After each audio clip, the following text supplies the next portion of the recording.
नमस्कार, स्वागत है आप सभी का द इकोनॉमिस्ट में। तो कैसे हैं आप सब? आशा करता हूँ कि आप सब बढ़िया हैं। तो चलिए शुरुआत करते हैं एक कोट के साथ। It doesn't matter what others are doing, it matters what you are doing. तो बड़ी सिंपल सी बात है कि अपने काम के ऊपर फोकस करो। दूसरों का काम देखकर उसमें ही मत उलझ जाओ कि वो क्या कर रहा है और मुझे भी शायद वही करना चाहिए। ऐसा नहीं है।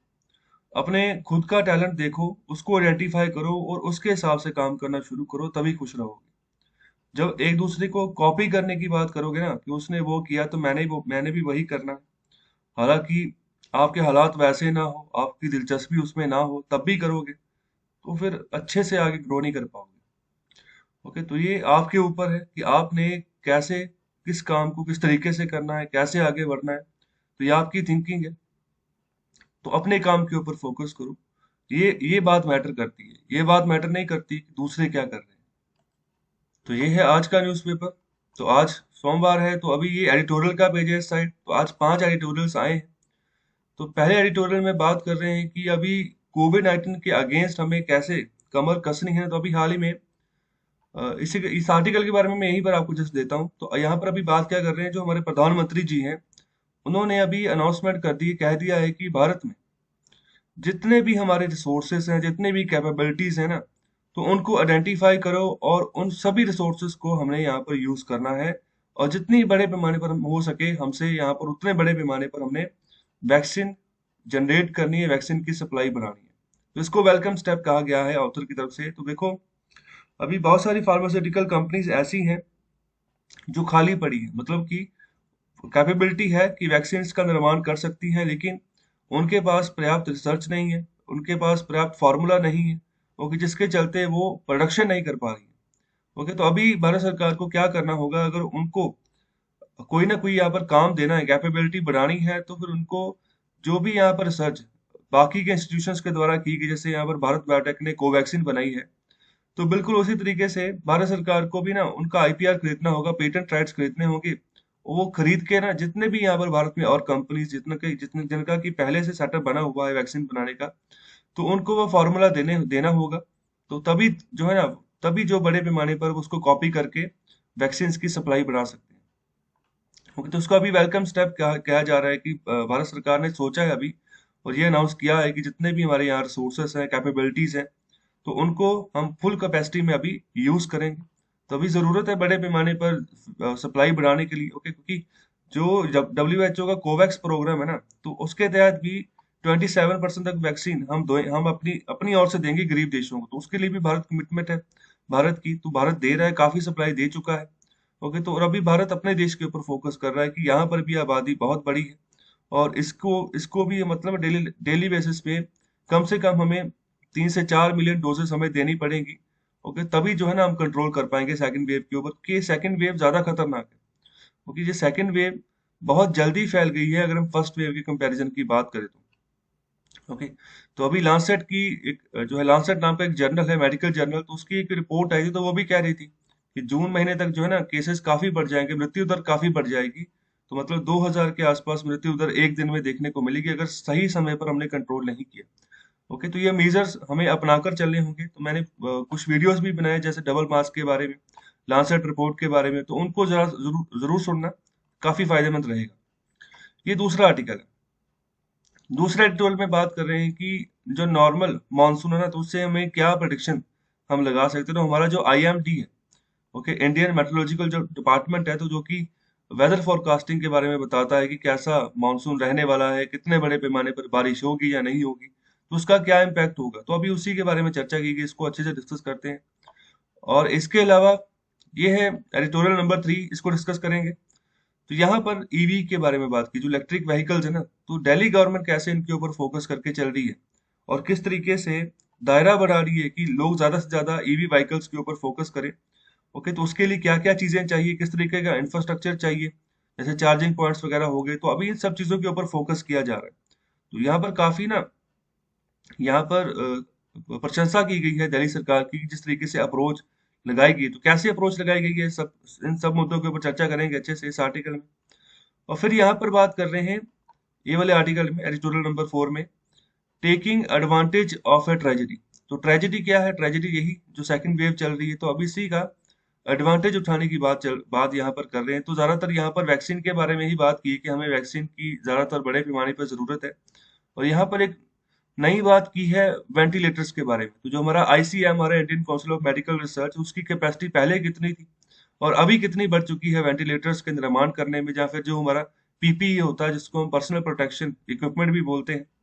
ओके, तो वो जो पीपीई किट है तो उसमें भी कितना बड़े पैमाने पर जो है योगदान दे रहा है आईसीएमआर।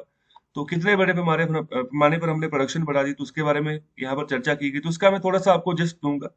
ओके, तो ओवरऑल सिनेरियो पूरा यही बताया गया कि भारत सरकार किस तरीके से फोकस करके काम कर रही है, किस तरीके से कोविड के खिलाफ जो है ना, मतलब हमारे हमारे यहाँ से युद्ध चल रहा है। तो कोई लोग यहाँ पर ऐसे हैं, तो इस आर्टिकल में बोला गया है कि कुछ लोग ऐसे हैं कि जो अगर हम किसी बाहर के देश को अगर सप्लाई भेज रहे हैं तो उसके रिगार्डिंग क्वेश्चन मार्क खड़ा कर रहे हैं कि मतलब अपनी आबादी पहले नहीं देखी जा रही जैसे बाकी डेवलप्ड कंट्रीज देख रही हैं। जैसे यूएस हो गया, अपनी पॉपुलेशन के ऊपर ही फोकस कर रहा है, बाहर एक भी उसने वैक्सीन या उसका फॉर्मूला एक्सपोर्ट नहीं किया है। तो यहाँ पर कहा जा रहा है कि भारत अपनी रिस्पॉन्सिबिलिटी निभा रहा है। तो जो भी भारत कर रहा है ना, बिल्कुल सही तरीके से आगे बढ़ रहा है। जिन गरीब देशों को जरूरत है तो उसको भी कोवैक्स प्रोग्राम के तहत फैसिलिटीज प्रोवाइड कर रहा है, वैक्सीन प्रोवाइड कर रहा है। तो बिल्कुल सही तरीके से सही अप्रोच लगाकर भारत आगे बढ़ रहा है। ओके, तो उन वेंटिलेटर्स की मैं यहाँ पर ना थोड़ा सजेस्ट आपको नोट्स में दूंगा, तो वहीं पर मैं बाकी की बात डिस्कस करूंगा। और ये वाला जो आर्टिकल है यहाँ पर बात कर रहे हैं प्रॉफिट अलोन इज प्रॉफिटेबल। तो यहाँ पर ना जितनी भी बड़ी बड़ी कंपनीज होती हैं उनके सीईओज होते हैं जिनको हम चीफ एग्जीक्यूटिव ऑफिसर्स बोलते हैं। ओके, तो उन्हीं के बारे में चर्चा की गई, उनकी क्या क्या रिस्पॉन्सिबिलिटीज है। ओके, मतलब कि कैसे कभी कभी कभार उनको निकाल दिया जाता है। ओके, तो मतलब बहुत ऐसे भी केसेस निकल कर आते हैं कि कई बार वो ना मतलब सुसाइड कर जाते हैं सीईओज, अपनी मतलब कंपनी को बचाने के चक्कर में भी, या फिर कोई ना कोई ऐसी एक्टिविटी हो जाती है जिसके चलते उनको दरकिनार कर दिया जाता है उनकी अपनी कंपनी में से ही। ओके, तो इसके बारे में भी मैं काफी एग्जांपल्स में दूंगा, और सीईओज की जो रिस्पॉन्सिबिलिटीज है, जो परफॉर्मेंस है, तो उसके बारे में यहाँ पर चर्चा की गई। उनकी जो सोशल रिस्पॉन्सिबिलिटी, उनकी जो पॉलिटिकल रिस्पॉन्सिबिलिटी बनती है, तो किस तरीके से वो काम कर रहे हैं और कैसा एनवायरनमेंट उनको दिया जा रहा है, और कैसे जब मतलब ज्यादा प्रॉफिटेबल हो सकती है कंपनी। तो इन सब मुद्दों के ऊपर अच्छे से हम चर्चा करेंगे। तो अभी हम एडिटोरियल नंबर 2 डिस्कस करने जा रहे हैं। तो 1 के बारे में मैंने यहीं यहीं पर आपको बता दिया है। तो अभी जानते हैं कि यहाँ पर नॉर्मल मानसून का क्या मायने रहेंगे भारत की इकोनॉमी के पॉइंट ऑफ व्यू से। तो एडिटोरियल नंबर 2 में बात कर रहे हैं uncommon readiness for normal monsoon. देखो, अभी जो आईएमडी ने बात की है ना, तो उसने सिंपल बात बोली है कि मानसून नॉर्मल रहने वाला है। जैसे कि मतलब कि पहले कुछ सालों में रहा है, तो अभी नॉर्मल मानसून किसको कहते हैं ये भी मैं आपको बताता हूँ। लेकिन उसके रिगार्डिंग ये बात करें कि हमारी जो तैयारी है ना, वो सही नहीं है, वो पर्याप्त नहीं है। तो अभी उसी के ऊपर फोकस करने की बात यहाँ पर कर रहे हैं। तो अभी शुरुआत में बात कर रहे हैं कि ये बहुत ही इंपॉर्टेंट है, महत्वपूर्ण है कि मतलब इंडिया मेट्रोलॉजिकल जो डिपार्टमेंट है, उसने जो अभी जो मानसून आएगा तो उसको यहाँ पर नॉर्मल कैटेगरी में रखा है कि नॉर्मल रहेगा। ओके, तो अभी जो भी अपकमिंग मानसून सीजन आने वाला है, तो यहाँ पर अभी जो परसेंटेज लगाई गई ना, तो वो 96 से लेकर 104% है of the long period average. Okay, तो पहली बात तो ये देखो कि ये आईएमडी के बारे में, इस आईएमडी को कब बनाया गया? इस आईएमडी को बनाया गया था 1875 में, 1875 में। तो ये भारत सरकार के द्वारा इसको बनाया गया था। और इसके अलावा ये काम किसके अंतर्गत करता है? ये काम करता है मिनिस्ट्री ऑफ अर्थ साइंस के अंतर्गत। ओके, इसका काम क्या है? इसका काम यही है कि वेदर फोरकास्ट करना, प्रोडिक्शन करना फ्यूचर की कि कैसा जो है ना मतलब मानसून रहने वाला है। या इसके अलावा अगर हम ये भी देखें कि कब सूरज चल रहा है, ढल रहा है, तो इसके बारे में भी ये काफी इंफॉर्मेशन रखता है। ओके, मतलब विंड की डायरेक्शन कहाँ रहेगी, कहाँ तक नहीं रहेगी। ओके, मतलब ये सभी सिचुएशन ना ये बताता रहता है। तो यहाँ पर भी ये सैटेलाइट्स का ही इस्तेमाल करता है, जिसके चलते इसको इन्फॉर्मेशन मिलती रहती है और उसी के रिगार्डिंग ये फॉरकास्टिंग जो है ना करता रहता है। ओके, तो अभी काफी मतलब एक्यूरेट ये हो गया है, पहले इतना एक्यूरेसी नहीं होती थी। ओके, पहले प्रिडिक्शंस फेल भी होती थी, लेकिन अभी देखो टेक्नोलॉजी काफी मतलब इंपॉर्टेंस रोल अदा कर रही है, जिसके चलते ये भी अभी एक्यूरेट हो गया। जिस तरीके से अभी जैसे आप गूगल के ऊपर सर्च करते हो तो आपको पता चल जाता है कि कल बारिश आने वाली या नहीं आने वाली। बिल्कुल उसी तरीके से इसके पास यहाँ पर हथियार ज्यादा है, सैटेलाइट्स मतलब डायरेक्टली इसके कंट्रोल के अंदर है। तो इसको मतलब ज्यादा जल्दी से पता चल जाता है कि आने वाले फ्यूचर में कैसा बारिश रहेगी, कैसा मानसून रहेगा, या फिर धूप रहेगी, क्या चीज रहेगी, सब चीजें बता देता है। तो अभी इसके द्वारा कहा गया है कि वो 96 से 104% तक रहेगा of the long period average. ये 96 से 104% क्या है, किसका परसेंटेज यहाँ पर निकाला गया, तो ये निकाला गया लॉन्ग पीरियड एवरेज का। तो ये लॉन्ग पीरियड एवरेज क्या होता है, देखो अभी आईएमडी ने क्या किया हुआ है कि एक ना जो हमारा समय गुजर चुका है, जो हमने मॉनसून फेस कर लिया है ना, तो उसी के रिगार्डिंग एक एक पीरियड रखा हुआ है, एक लंबा पीरियड रखा हुआ है जिसकी एवरेज निकाली हुई है, और जिसमें कि जो मॉनसून की गतिविधियां हमने पाई वो बिल्कुल नॉर्मल पाई, कि इतना ज्यादा नुकसान नहीं हुआ जिसके चलते। तो वो कौन सा पीरियड है, तो यहाँ पर एक एवरेज रेनफॉल रिकॉर्ड किया गया है कि इंडिया में 1961 से लेकर 2010 तक, तो इसको यहाँ पर नॉर्मल रेनफॉल ही कंसीडर किया जाता है कि इन सालों में जितनी भी रेनफॉल हुई है नॉर्मल है। ओके, तो अभी जब भी आईएमडी किसी भी मॉनसून को नॉर्मल कहता है ना, नॉर्मल डिक्लेयर करता है, तो इसका मतलब यही है, तो मतलब कि जो लॉन्ग पीरियड जो सिलेक्ट किया गया ना, तो मतलब उस हिसाब से जो कंडीशन थी बिल्कुल वही कंडीशन है। तो यहाँ पर वो जो लॉन्ग पीरियड था ना, तो उसका 96% से 104% तक जब कहता है एलपीए, तब हम कह देते हैं कि नॉर्मल है। ओके, एक बात दोबारा सुन ले, जब भी 96 वो जो पुराना लॉन्ग पीरियड हमारा गुजर चुका है ना, 1961 से लेकर 2010 तक, उसके मुकाबले में, ओके उसके मुकाबले में जब भी हम कहते हैं कि 96% या फिर 104% जो है ना बारिश हो सकती है, लेकिन किसके परसेंटेज के हिसाब से बात करते हैं, लॉन्ग पीरियड एवरेज की। ओके, तो उसकी यहाँ पर परसेंटेज के हिसाब से जब भी इतनी बात कहें, तब हम कहते हैं कि जो बारिश है वो नॉर्मल होगी। तो अभी यहाँ पर देखिए, अच्छे से समझिए इसको, तो जब भी नॉर्मल या नियर नॉर्मल की कंडीशन होती है, तो तब यहाँ पर जो ये हमने एलपीए निकाला होता है लॉन्ग पीरियड एवरेज, तो उससे यहाँ पर हो सकता है कि 10% ज्यादा या 10% के आसपास बिल्कुल रहे, माइनस भी हो सकता है। ओके, तो उस समय 96% और 104% हम एलपीए का निकालते हैं कि इतनी है। जब भी बिलो नॉर्मल हो जाए ना, तो हो सकता है कि वो 10% उससे कम होगी, मतलब कि ये जो 96% और 104% हमने माना था ना एलपीए का, उससे 10% कम कर दो आप। ओके, तो अभी वो 90 से 96% के बीच में चली जाएगी। ओके, जैसे ये 96 से 104% के बीच में थी, अभी 90 से 96% ऑफ द एलपीए के बीच में चल जाएगी जब हम 10% कम कर देंगे।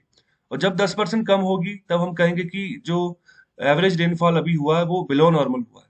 और जब 10% एक्सीड कर गई, यही वाला जो 96 से 104%, इसमें 10% और ऐड कर दूं, जब इससे एक्सीड कर गई, तो हम कहते हैं कि अबव नॉर्मल कंडीशन चलेगी, जो मानसून आ रहा है, तो ये 104 से 110% तक जा सकता है of the long period average. इसके अलावा जब डेफिशिएंट रेनफॉल देखने को मिले, तो उस कंडीशन में हम यहाँ पर क्या कंसीडर करते हैं, तो when departure of the actual rainfall is less than 90%, तो ये वाला जो हमने यहाँ पर फंडा बनाया ना बिलो नॉर्मल, तो बिलो नॉर्मल फिर भी हम 90% तक रखते हैं, लेकिन जब 90% से भी कम हो जाए ना, तब वहां पर हम कुछ यहाँ पर ऐसा वर्ड इस्तेमाल नहीं करते कि मतलब टू बिलो नॉर्मल, तो वर्ड इस्तेमाल करते हैं कि डेफिशिएंट रेन, मतलब डेफिशिएंट रेनफॉल हुआ है, जितना होना चाहिए था उसके मुकाबले में नहीं हुआ, जितना कि 1961 से लेकर 2010 में जितनी एवरेज रेनफॉल हुई ना, उसके मुकाबले में 10% कम हुई है, मतलब काफी कम हो गई है।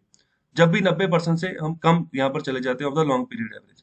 और जब एक्सेस में होती है, बहुत ज्यादा बारिश हो गई, तब यहाँ पर ना ये जो 110 वाला जो ये लिमिट था 110 परसेंटेज वाला, तो इससे भी एक्सीड कर गई। जो इससे एक्सीड कर जाए, हम कहते हैं कि मतलब बहुत ज्यादा जो है ना रेनफॉल हुई। तो ये कुछ क्राइटेरिया है, इसको आज भी ऐसे ही फॉलो करके चलेगा आईएमडी, और आने वाले 10 सालों बाद भी ऐसे ही फॉलो करके चलेगा, जब तक ये अपना लॉन्ग पीरियड एवरेज का जो ये टर्म है ना, उसको चेंज नहीं कर लेता।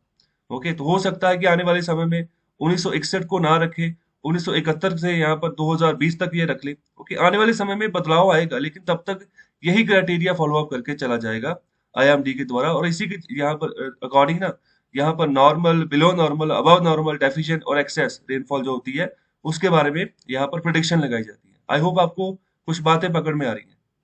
तो चलिए आगे बढ़ते, तो आगे यही बात कर रहे हैं कि जब नॉर्मल मानसून आएगा ना, तो उस समय यहाँ पर जो इन्फ्लेशनरी एक्सपेक्टेशन है, तो मतलब वो कम होंगे, महंगाई नहीं इतनी बढ़ेगी कि नॉर्मल मानसून रहता है। क्यों नहीं बढ़ेगी, क्योंकि अगर नॉर्मल मानसून रहेगा, तो जो भी हमें खाने पीने की हमारी चीजें हैं ना, तो वो पर्याप्त रूप से उनकी प्रोडक्शन हो जाएगी।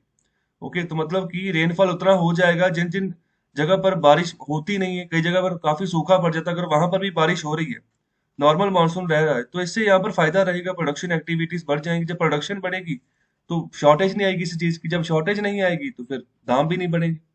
तो इसी के चलते यहाँ पर ना यही बात कर रहे हैं कि एग्रीकल्चर प्रोडक्शन बूस्ट हो जाएगी, बढ़ जाएगी, और जो रूरल डिमांड है ना, वो भी बढ़ जाएगी। ओके, तो अभी देखो एक और पैंडेमिक चल रहा है, तो पैंडेमिक के चलते काफी जो है बाधाएं जो है ना, वो हमारी इकोनॉमिक आउटपुट के ऊपर देखने को मिल रही हैं। अगर हम इंडस्ट्रीज की बात करें तो उसके ऊपर तो अभी भी खतरे के बादल ही मंडरा रही है, मतलब कि अभी काम, अभी प्रोडक्शन बढ़ेगा बड़े पैमाने पर या नहीं बढ़ेगा, क्योंकि अभी भी सेकेंड वेव के चलते जो है मतलब नुकसान होने के चांसेस लग रहे हैं। लेकिन दूसरी ओर एग्रीकल्चर पॉइंट ऑफ व्यू से बात करो तो यहाँ पर प्रोडक्शन तो पिछली बार भी हुई थी, जब पूरे भारत में लॉकडाउन हुआ था तब भी एग्रीकल्चर जो जो खेती बाड़ी थी वो हुई थी, फसलें बीजी गई थी, आउटपुट निकाली गई थी। ओके, तो वो अभी भी करेंगे।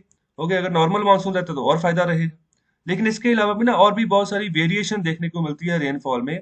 मतलब कि ऐसा है कि भारत में भी कुछ इलाके ऐसे हैं जहाँ पर काफी ज्यादा बारिश हो जाती है, और कुछ इलाके ऐसे हैं जहाँ पर थोड़ी कम होती, कुछ ऐसे हैं जहाँ पर सूखा भी रहता है। जैसे महाराष्ट्र का लातूर वाला रीजन जो है, वहां पर ज्यादातर सूखा रह जाता है। लेकिन बाकी जो भारत है वहां पर काफी बारिश कई बार हो, जैसे केरला देख लो, वहां पर रिट्रीटिंग मानसून के चलते जब मानसून वापस जा रहा होता है तो तब यहाँ पर केरला में बारिश होती 2018 में और 2019 में।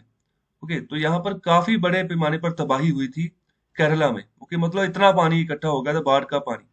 ओके, तो बाढ़ बाढ़ कहाँ से आई? वही रेनफॉल का जो पानी था। ओके, तो ये सिचुएशन वहां पर रही थी। तो अभी ऐसी सिचुएशन से निपटने के लिए ना, कि बारिश वगैरह फ्लड वगैरह ना आ जाए ज्यादा बड़े पैमाने पर, तो हमें जो है ना रेडीनेस रखनी होगी। ओके, हमें यहाँ पर एक बढ़िया तरीके से तैयारी करनी होगी कि किस तरीके से हम यहाँ पर प्रेपरेशन करके चलें, और किस तरीके से मेजरमेंट निकालें कि नेशनली कितने बड़े पैमाने पर रेनफॉल हो सकती है और क्या इम्पैक्ट डाल सकती है। तो चलिए अभी आगे बढ़ते हैं और इस बात को समझते हैं कि मानसून कैसे आता है, कैसे यहाँ पर जो है प्रेवलेंट होना शुरू हो जाता है, जिसकी वजह से कि रेनफॉल होती है भारत में। तो देखो, ये जो मई जून जुलाई अगस्त ये वाला जो महीना है ना, तो इस समय काफी गर्मी पड़ती है भारत में। और जो जब धूप पड़ती है धरती के ऊपर तो मतलब धरती तपनी शुरू हो जाती है, मतलब इतना ज्यादा यहाँ पर टेम्परेचर राइज होता है।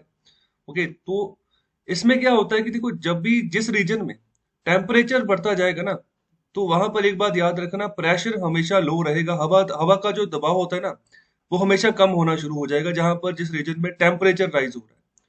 तो ये जून जुलाई के महीने में ज्यादातर तो बहुत ज्यादा गर्मी होती है। तो ये पूरा का पूरा रीजन है, चाहे आप पंजाब से राजस्थान, महाराष्ट्र देख लो, गुजरात देख लो, ये वाला रीजन देख लो सारा, तो यहाँ पर काफी गर्मी पड़ती है। ओके, तो काफी गर्मी पड़ती है जिसके चलते प्रेशर लो हो जाता है, लो प्रेशर हो जाता है, टेम्परेचर हाई हो जाता है। तो जिसके चलते क्या होता है कि ये जो हमारा ये अरेबियन सी वाला एरिया है ना, या कह लो कि जो हमारा इंडियन ओशन वाला एरिया है। ओके, तो यहाँ पर भी समुद्र में भी ना उस समय क्या हो रहा होता है कि वहां पर प्रेशर हाई हो रहा था उस समय। ओके, तो उस समय हवा का जो दबाव इधर होता है समुद्र वाले एरिया में, ये हाई हो रहा होता है। क्यों? क्योंकि यहाँ पर टेम्परेचर लो होता है। जब भी धूप पड़ती है तो धरती ज्यादा गर्म होती है पानी के मुकाबले में, जो ये हमारे समुद्र का जो पानी उसके मुकाबले में, जिसके चलते यहाँ पर थोड़ा टेम्परेचर कम रहता है और हवा का दबाव ज्यादा रहता है। और यहाँ पर जो मानसून विंड्स उठती हैं, ओके, जो मानसून विंड्स जो उठती हैं समुद्र से ही उठती हैं वो, और वेपोरेट होके, तो मतलब उसमें काफी पानी भर जाता है। ओके, तो जो मानसून विंड्स होती हैं, तो हमेशा यहाँ पर जो हाई प्रेशर वाला रीजन होता है ना, तो वहां से लो प्रेशर की ओर जो है ना वो प्रस्थान करती हैं, आगे मूवमेंट करना शुरू कर देती है। तो जब यहाँ से वो मानसून विंड्स उठती हैं, हाई प्रेशर होती हैं वो, ओके, तो वो आगे बढ़ती हैं, भारत के जो विभिन्न राज्य हैं उनकी ओर बढ़ती हैं, जहां जहां पर लो प्रेशर होता है उनकी ओर खींची चली जाती है। ओके, जब वो खींची चली जाती हैं, आगे बढ़ती है ना, तो देखो यहाँ पर बहुत सारे पर्वत आते हैं। ओके, जैसे मैं यहाँ पर गुजरात की बात करूँ तो यहाँ पर भी गिरनार पर्वत है। ओके, इसके अलावा बहुत सारे और भी पर्वत है। ये पूरा का पूरा वेस्टर्न घाट का रीजन आ जाता है, तो इसमें तो मतलब बहुत ज्यादा पर्वत है। ओके, तो ये इसके अलावा आगे चले जाएं तो ये ईस्टर्न घाट इधर आ जाता है। आगे जाओ सतपुरा की रेंज आ जाती है, विंध्या की यहाँ पर रेंज आ जाती है। ओके, तो बहुत सारी यहाँ पर पर्वतमाला होती है। अरावली आ गया, ठीक है, तो आगे इस साइड चले जाओ तो यहाँ पर पंजाब में भी शिवालिक हिल्स आ जाती हैं आगे, ये वाला रेंज। तो मतलब ये मानसून इवेंट्स जब आगे बढ़ती है ना, तो जहां जहां पर भी उसको पर्वत मिलता है, उस पर्वत पर्वत से जब ये टकराती हैं, तो तब उस जगह में ना बारिश होनी शुरू हो जाती है, तो उस एरिया में रेनफॉल होना शुरू हो जाता है। तो इसीलिए भारत के कुछ राज्य ऐसे हैं जहां पर ना कम से कम 1 जून को या फिर 1 जून से पहले ही बारिश आ जाती है। रेनफॉल जो मानसून 1 जून से पहले ही आ जाता है। और कुछ राज्य ऐसे हैं जहां पर मानसून पहुंचते पहुंचते काफी समय लग जाता है, जो ऊपर वाले जो एरिया है, तो यहाँ पर कई बार 1 जुलाई 10 जुलाई, ओके, तो यहाँ इतने टाइम तक मानसून पहुंचता है। चाहे पंजाब वाला एरिया हो गया, जम्मू कश्मीर वाला एरिया हो गया, कुछ यहाँ पर ये वाला एरिया हो गया, उत्तराखंड वाली साइड का। ओके, तो मतलब ये चीज होती है, क्योंकि जितनी दूरी तय करनी पड़ती है मानसून विंड्स को, तो उतना वो समय लेती हैं उतना बारिश करने के लिए उस पर्टिकुलर रीजन में। ओके, तो यहाँ से भी मानसून विंड्स जा रही हैं, और ए वाली एरिया जो बे ऑफ बंगाल वाला एरिया, तो यहाँ से भी उठती हैं। तो ये भी इंडियन ओशन वाला ही रीजन है, ये भी इंडियन ओशन वाला ही रीजन है जहाँ से कि मानसून विंड्स उठ रही हैं और लो प्रेशर एरिया की ओर जा रही है। और इसके अलावा इसके आगे जाओ तो पैसिफिक ओशन आता, तो उसका भी इन्फ्लुएंस रहता है, तो उसके बारे में मैं आगे चर्चा करता हूँ, फिलहाल इसको समझ लो। तो इस तरीके से ना पूरे भारत में बारिश होती है जहां जहां पर भी वो मानसून विंड्स टकराती हैं पर्वतों के साथ। तो अभी ये क्वेश्चन उठता है, तो ये वाला अगर यहाँ से जा रही है बारिश, तो ये वाला राजस्थान का जो रीजन है जिसको हम थार डेजर्ट बोलते हैं, जैसलमेर का एरिया है, यहाँ पर सबसे बड़ा डिस्ट्रिक्ट है वो राजस्थान का, तो वहां पर सूखा क्यों रहता है, तो वहां पर रेगिस्तान कैसे बन गया, तो वहां पर भी अगर बारिश हो रही है तो फिर वहां पर भी हरियाली होनी चाहिए ना। तो जहां जहां पर बारिश रहती है तो वहां पर अगर जो है हरियाली होती है, तो फिर वहां पर वनस्पति वो पैदा होनी शुरू हो जाती है, लेकिन यहाँ पर तो सिर्फ रेत ही रेत है, वही गर्म रेत।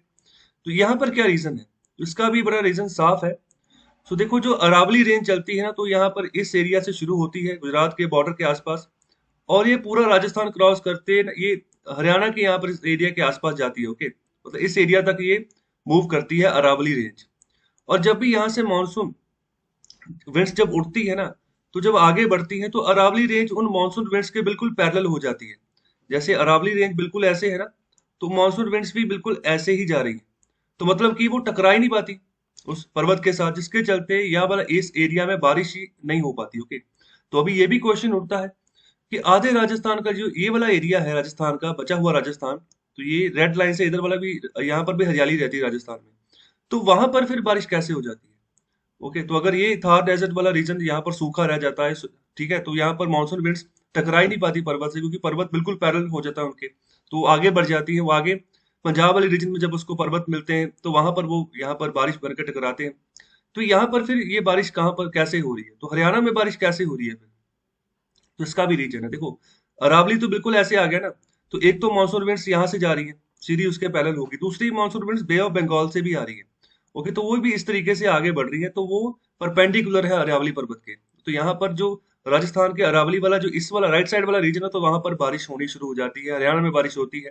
ओके, तो ये यहाँ पर रीजन रहता है कि इस वाले रीजन में बारिश हो जाती है, उधर वाला रीजन जो है वो सूखा रह जाता है, तो वहां पर सिर्फ और सिर्फ रेगिस्तान रह जाता है। ओके, तो ये एक रीजन है जिस तरीके से ना मानसून चलता है। ओके, तो आई थिंक आपको ओवरव्यू समझ आ गया कि इस तरीके से लो प्रेशर हाई प्रेशर से लो प्रेशर की ओर मानसून विंड जो है ट्रेवल करती है।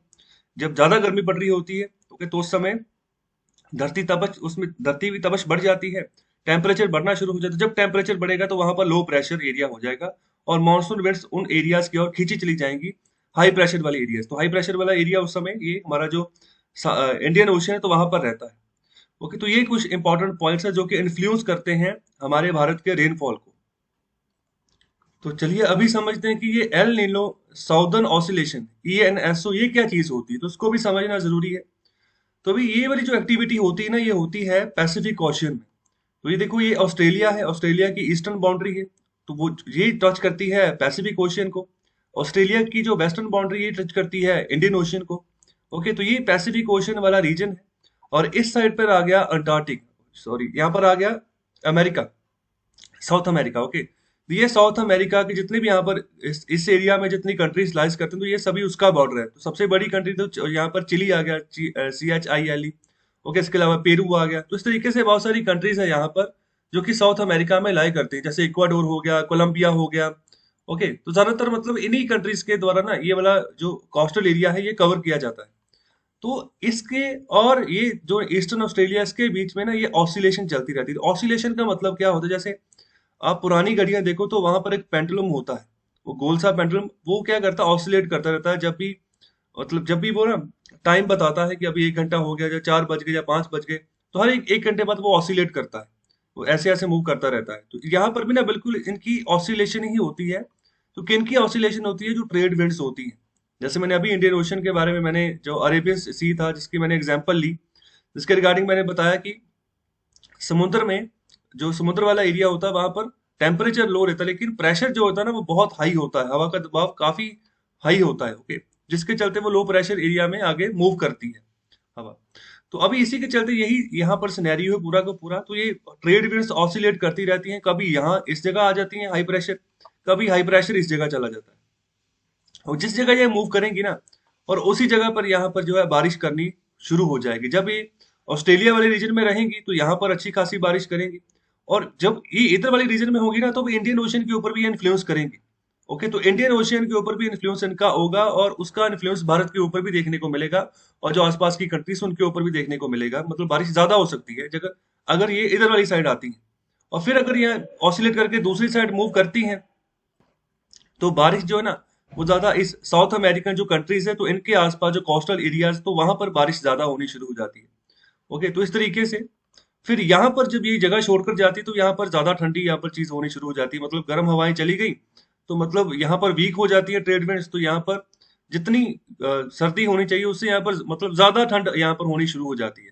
ओके, तो जब यहाँ पर ये पहुंचती हैं तो यहाँ पर जरूरत से ज्यादा गर्म यहाँ पर जगह होनी शुरू हो जाती है, तो बारिश होती है अच्छी खासी।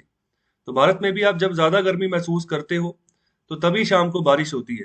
तो वो नेचुरल प्रोसेस है कि मतलब टेम्परेचर बहुत ज्यादा हो चुका है और उसके मुकाबले में प्रेशर बहुत ज्यादा लो हो चुका है, तो अट्रैक्टिवली ना जो यहाँ पर हाई प्रेशर विंड्स होती हैं लो प्रेशर की ओर खींची चली जाती है, जिसके चलते बारिश होनी शुरू हो जाती है। तो ये प्रोसेस चलता है, ये पैसिफिक ओशियन में हो रहा है, साउथ पैसिफिक जो ओशियन है वहां पर।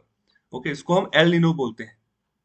तो अभी इस आर्टिकल में यही बात की गई, जो सी सरफेस टेम्परेचर्स हैं पैसिफिक और इंडियन ओशियंस में, तो मतलब कि वो उनके बारे में भी पता है, तो यहाँ पर वो भी इन्फ्लुएंस करते हैं मानसून को। ओके, जो भारत में जो मानसून आता है उसको, इसके अलावा जैसे अभी एल नीनो साउदर्न ऑसिलेशन की हमने अब बात की है। ओके, तो मैंने अभी जो सी टेम्परेचर्स हैं उसके बारे में मैंने यहाँ पर चर्चा की है किस तरीके से इन्फ्लुएंस करते हैं। तो यहाँ पर एक इरेगुलर साइकिल जो है ना वो शुरू हो जाता है, तो बदलाव हवा में जो ट्रेड विंड्स होती है उसमें बदलाव देखने को मिलता है। और जो सी सरफेस टेम्परेचर्स होते हैं उसमें भी बदलाव जो है वो देखने को मिलता रहता है over the tropical eastern Pacific. Okay, तो ये चाहे ईस्टर्न पैसिफिक हो चाहे साउथर्न पैसिफिक, तो यहाँ पर आपको जो है हवा में जान के जो समुद्र का तल का जो यहाँ पर जो पानी का टेम्परेचर है तो उसमें भी बदलाव देखने को मिलता रहता है। तो ये जो आईएमडी है हमारा, तो ये अभी फोरकास्ट कर रहा है कि ये जो ईएनएसओ जो कंडीशंस है, एल नीनो साउथर्न ऑसिलेशन की जो कंडीशंस है उसको न्यूट्रल मानकर चल रहा है। मतलब अगर न्यूट्रल मान के चल रहा है तो इतना खास यहाँ पर वृद्धि बारिश में नहीं देखने को मिल सकती, और इतना जो है ना डिक्लाइन बारिश में देखने को नहीं मिल सकती, तो तब यहाँ पर न्यूट्रल वर्ड का इस्तेमाल किया जाता है। लेकिन ऑथर यहाँ पर बात करें कि जो वेरिएबिलिटी है ना रेनफॉल की, तो मतलब वो काफी बड़े पैमाने पर फैली हुई है। कब कैसे यहाँ पर जो ना ज्यादा बारिश कहीं पर हो जाए तो इसका कोई ऐसे प्रेडिक्शन आसानी से नहीं लगाया जा सकता, कई बार बदलाव भी आ जाता है। ओके, मतलब कि ऑन द स्पॉट जब मानसून आ रहे होते तब भी यहाँ पर सिचुएशन बदलनी शुरू हो जाती कई बार। तो इसी के चलते हमें प्रोएक्टिव पॉलिसी अप्रोच जो है ना वो अपनाकर चलनी होगी। खास तौर पे अगर रेन वाटर हार्वेस्टिंग अगर अगर हम बात करें, जैसे डैम्स को चेक करते रहना, तो वहां पर भी ना जैसे ग्राउंड वाटर रिचार्ज, तो उसके ऊपर फोकस करना है। तो कहने का मतलब देखो, जब भी ये मानसून की प्रिडिक्शंस होती है ना, तो हमारे जो जितने भी डैम्स होते हैं तो उनकी सिक्योरिटी बड़ी अहम होती है। तो क्या करते हैं कि पहले से ही, मतलब बारिश अभी हुई नहीं है तो कई बार पहले से ही ना डैम के दरवाजे खोल दिए जाते हैं, और जो पानी एक्सेस में रिजर्वायर में होता है उसको निकाल दिया जाता है कि अगर कल को बारिश ज्यादा होती है ना तो धीरे धीरे पानी निकलता है, तो पहले थोड़ा सा निकाल दो कि जो डैम है ना वो डैमेज ना हो जाए अगर ज्यादा पानी इकट्ठा हो। लेकिन कई बार ऐसा भी होता है कि बारिश होती नहीं है। ओके, तो डैम का पानी पहले ही निकाल देते हैं, तो फिर आने वाले समय में उसी के चलते यहाँ पर सूखाग्रस्त होना शुरू हो जाते हैं आसपास के इलाके, जहां पर उसी डैम के थ्रू रिवर्स के थ्रू पानी जा रहा होता है। तो अभी क्या करते हैं, अभी ना वेट करते हैं। अभी जब बारिश पड़ जाती है ना, तो जब बारिश अच्छी खासी होनी शुरू होती है तब जाके डैम के दरवाजे खोलते हैं। तब क्या होती है, तब सिचुएशन फ्लड वाली हो जाती है। मतलब कि फिर उफान ही आता है पानी का, और काफी कुछ ना मतलब तबाह कर देता है, फसलें तबाह हो जाती हैं, जो है पशु जो है ना वो तबाह होने शुरू हो जाते हैं, आम जन जो होते हैं वो डिस्प्लेस हो जाते हैं। तो ये सब चीजें हमें पहले से अभी सावधानी से इसका ना इस्तेमाल करना होगा, अच्छी पॉलिसी लगानी होगी कि ऐसे नुकसान ना हो आने वाले समय में। ओके, तो ये सब चीजें होती हैं जिनका मतलब कि पहले से तैयारी करनी होती है। और साथ ही साथ जो ग्राउंड वाटर रिचार्ज उसका भी ध्यान रखना है कि उतना पर्याप्त पानी रिजर्वायर में रहे कि ग्राउंड वाटर रिचार्ज भी आसानी से हो। ओके, धरती के नीचे भी पानी जाए, जो पानी धरती से नीचे नीचे से निकाला जा रहा है लोगों के द्वारा। तो यहाँ पर बात करें कि 60% जितने भी डिस्ट्रिक्ट्स हैं भारत में, तो यहाँ पर ग्राउंड वाटर डिप्लीशन फेस कर रहे हैं, मतलब पानी का स्तर काफी नीचे चला गया है। जो कि आप जो पंप वगैरह निकाल कर यूज करके पानी निकालते हो, तो वहां पर ग्राउंड वाटर पानी बहुत नीचे चला गया है। तो ज्यादातर ये पानी कहाँ पर जा रहा है, इरिगेशन पर्पज के लिए। मतलब जो राज्य ऐसे हैं जहां पर अगर कोई पानी के रिलेटेड फसल उगाए, जैसे शुगर केन हो गया, गन्ना हो गया, राइस हो गया, तो ये बहुत बड़े पैमाने पर पानी कंज्यूम करती है। और जिन राज्यों की एग्रो क्लाइमेटिक कंडीशंस ऐसी नहीं है कि वहां पर ज्यादा पानी ऐसे ही यूज किया जाए, तो वहां पर भी बड़े पैमाने पर ग्राउंड वाटर को यूज करके जो है ना चावल की खेती या फिर शुगर केन की खेती की जा रही है, जिसके चलते ग्राउंड वाटर डिप्लीट होता जा रहा है। ज्यादा यहाँ पर जो योगदान है ना ग्राउंड वाटर डिप्लीशन में, वो इरिगेशन का ही है, एग्रीकल्चर इरिगेशन अगर मैं बात करूं। फिर बाद में यहाँ पर हाउस होल्ड की बारी आती है। ओके, तो यहाँ पर काफी पानी पानी पीने के लिए भी चाहिए होता है, तो अभी उसमें भी कमी देखने को मिल रही है। इसके अलावा जो फ्लड मैनेजमेंट सिस्टम्स हैं, प्रोटोकॉल्स हैं, तो उनको भी रीपैप करने की जरूरत है, सही कर लो। ओके, तो यहाँ पर कोई रीजन नहीं है कि मतलब यहाँ पर जो फ्लड जब आते हैं ना, तो मतलब वो बहुत एक बड़ी कीमत हमें चुकानी पड़ती है, जब जिंदगियां चली जाती हैं लोगों की। जो यहाँ पर आम जो जानवर होते हैं उनकी फसलों की बर्बादी होती है, तो यहाँ पर 1.25 लाख हाउस एनुअली, मतलब कि इनके ऊपर इम्पैक्ट पड़ता है हर साल। जब फ्लड्स आते हैं बड़े पैमाने पर, हम मैनेज ही नहीं कर पाते सही तरीके से अंदाजा ही नहीं लग पाता। अगर आईएमडी ने डाटा भी दिया है ना, तो फिर भी सही तरीके से आगे प्रोएक्टिव स्टेप्स नहीं ले पाते, जिसके चलते डैम्स के गेट कब खोलने हैं, कब बंद करने हैं, तो इसके बारे में मतलब प्रॉपर जिस तरीके से चलना चाहिए ना रेगुलेट करके, तो उसमें गलतियां कर जाते हैं, जिसके चलते फ्लड्स आने के चांसेस और बढ़ जाते हैं, और ये काफी तबाही मचाते हैं। देखो, असम में फ्लड्स आते हैं तो वहां पर काजीरंगा नाम की एक नेशनल पार्क है, वहां पर गैंडे पाए जाते हैं। तो पर्याप्त ऐसा जीव है भारत में, मतलब वो उसी पर्टिकुलर एरिया में ज्यादा पाया जाता है, तो वहां पर उसके भी काफी नुकसान पिछले समय में पाया गया, मृत्यु हुई काफी जानवरों की। इसके अलावा और भी बड़े बड़े जानवरों की मृत्यु हुई क्योंकि फ्लड्स आ गए। ओके, तो जो जो काफी नदियां यहाँ पर काजीरंगा नेशनल पार्क के अंतर्गत गुजरती हैं। ओके, तो उसके बारे में मैं काफी बता भी चुका हूँ पहले भी। ओके, ब्रह्मपुत्र के अलावा भी काफी नदियां उसकी सब्सिडीज हैं जो निकलती हैं, जिसके चलते पानी में काफी उफान रहता है और काफी तबाही मचाता है। तो आगे सोल्यूशन के रूप में यही बात कही जा रही है कि शोर अप करो रिसोर्सेज को, जिससे कि जो ड्रेनेज सिस्टम है हमारा वो सही हो। ओके, जो यहाँ पर रुकावटें आती नदियों में अगर कोई रुकावट आ जाए, तो तभी भी जो है ना पानी अच्छे से आगे फ्लो नहीं कर पाता और आसपास के एरिया में तबाही मचानी शुरू कर देता है, तो उनको रिमूव करो। इसके अलावा और भी स्ट्रक्चरल और नॉन स्ट्रक्चरल मेजर्स अपनाओ, जिसके तहत आप अच्छा ड्रेनेज जो है दे सकते हो, प्रोवाइड कर सकते हो। इसके अलावा जो इनडिस्क्रिमिनेट जो एनक्रोचमेंट है और फ्लड प्लेन्स की और वाटर बॉडीज की, तो उनको यहाँ पर रूटीनली आप जो है ना मेंटेन करके चलो, जिसमें कि अभी काफी खामियां पाई जा रही है जो ड्रेनेज इंफ्रास्ट्रक्चर है उसमें, उसको सही करने की जरूरत है। फ्लड प्लेन्स वही है जो हमारे मैदानी इलाके जहाँ पर फ्लड्स आने की संभावना रहती है, हर साल आती है। ओके, तो ये मतलब कोई नई बात नहीं है, लेकिन फिर भी जब आ जाती है ना, फिर पता चलता है कि हमारी कितनी तैयारी थी। ओके, तो इसी से यहाँ पर जो अर्बन फ्लडिंग है वो ज्यादा बड़े पैमाने पर जो है ना बढ़ती जा रही है, लगातार ज्यादा नुकसान हो रहा है। तो अभी तो बहुत सारे ऐसे राज्य हैं जहाँ पर फ्लड्स कभी कभार आते हैं, लेकिन पिछले बार वहां पर भी आ गए। ओके, तो ये रीजन है, मतलब जिसको कि हमें ना सही करना होगा। तो यहाँ पर ऐसे प्राइसिंग वाटर की हम उसको ऐसे इस तरीके से ना अनयूटिलाइज या अंडर यूटिलाइज टूल के तौर पर हम पानी को नहीं दे सकते। सही तरीके से वाटर मैनेजमेंट करनी हमारे लिए बहुत जरूरी है। अगर सही तरीके से करते हैं तभी पानी की असली कीमत हमें पता लग पाएगी। ओके, तो पानी बहुत इंपॉर्टेंट है भाई। ये जब आता है तो इतना ज्यादा आ जाता है कि सामने पानी होता है, जैसे केरला में फ्लड है तो पानी ही पानी था सब जगह, लेकिन फिर भी पीने का पानी नहीं था। ओके, तो फिर जिसके चलते भारत सरकार को बड़े बड़े कंटेनर्स भेजने पड़े केरला में कि आप पीने का पानी पियो। तो ये सिचुएशन रहती है, जिस तरीके से हम मैनेज करके चलेंगे वही हमें रिटर्न मिलेगा। तो अभी हाल तक जितने भी सिचुएशंस हमने फॉलो अप की हैं पिछले सालों तक, तो फेलियर ही हमारे सामने आया है। इतने बड़े पैमाने पर हम सही नहीं कर पाए फ्लड्स की कंडीशन को। तो चलिए अभी बात करते हैं एडिटोरियल नंबर 3 की। तो यहाँ पर हम बात करने जा रहे हैं ride with Delhi's EV Riders. तो इलेक्ट्रिक व्हीकल जो है ना, तो उसके बारे में यहाँ पर बात की जा रही है, खास तौर पर जो इलेक्ट्रिक कार्स हैं। तो अभी शुरुआत में बात करें कि जो एयर पोल्यूशन है कितना घातक है। बात करें कि is one of the leading causes of deaths in India. काफी ज्यादा मृत्यु जो है ना खराब एयर क्वालिटी की वजह से इंसान की हो जाती है। तो देखो, जिस एरिया में एयर क्वालिटी ही खराब है, तो वहां पर कोई वायरस आ जाएगा तो कितना घातक हो जाएगा, तो आप खुद अंदाजा लगा सकते हो। ओके, तो दिल्ली जैसे एरिया में जो एयर क्वालिटी इंडेक्स है वो 300 350 के आसपास रहता है नॉर्मल, जब आप नॉर्मल हवा में सांस ले रहे होते हो। ओके, तो देखो कितना ज्यादा घातक है। तो भारत में बहुत सारे एरियाज ऐसे हैं जहाँ जहाँ पर इसकी एयर क्वालिटी इंडेक्स की वैल्यू 20 है, 30 है। ओके, ज्यादातर शहरों में इतने ही वैल्यू रहती है। ज्यादातर मैक्सिमम अगर कोई इंडस्ट्रियल शहर है तो उसकी 60 या 70 हो जाएगी, लेकिन दिल्ली जैसे शहर की 300 से ऊपर ही रहती है। तो बहुत ही खराब एयर क्वालिटी है। तो अभी ये बहुत बड़ा चैलेंज है। ओके, तो लॉन्ग टर्म में हमें यहाँ पर ना अच्छे तरीके से हमें आगे बढ़ना होगा। अगर भारत की भारत के इकोनॉमिक इंजन है उनको सही तरीके से ग्रो करना है। तो इकोनॉमिक इंजन कौन है? जो भारत के बड़े बड़े शहर है, वो चाहे छोटा शहर चाहे बड़ा शहर, तो वही इकोनॉमिक इंजन है। मतलब सही तरीके से ज्यादातर जो एक्टिविटीज होती हैं मैन्युफैक्चरिंग की, तो शहरों में ही देखने को मिलती है अगर हम इंडस्ट्री के पॉइंट ऑफ व्यू से बात करें तो उनको सस्टेन तरीके से आगे बढ़ाना है, तो हमारे सामने एक बड़ा चैलेंज है, उसको सही करना है। तो अभी वर्ल्ड एयर क्वालिटी रिपोर्ट 2020 की बात कर रहे हैं ऑथर, जिसमें ना यहाँ पर वर्ल्ड की 30 मोस्ट पॉपुलेटेड जो पॉल्यूटेड सिटीज है ना, तो उनके बारे में यहाँ पर बात करें तो इन 30 में से 22 भारत की है।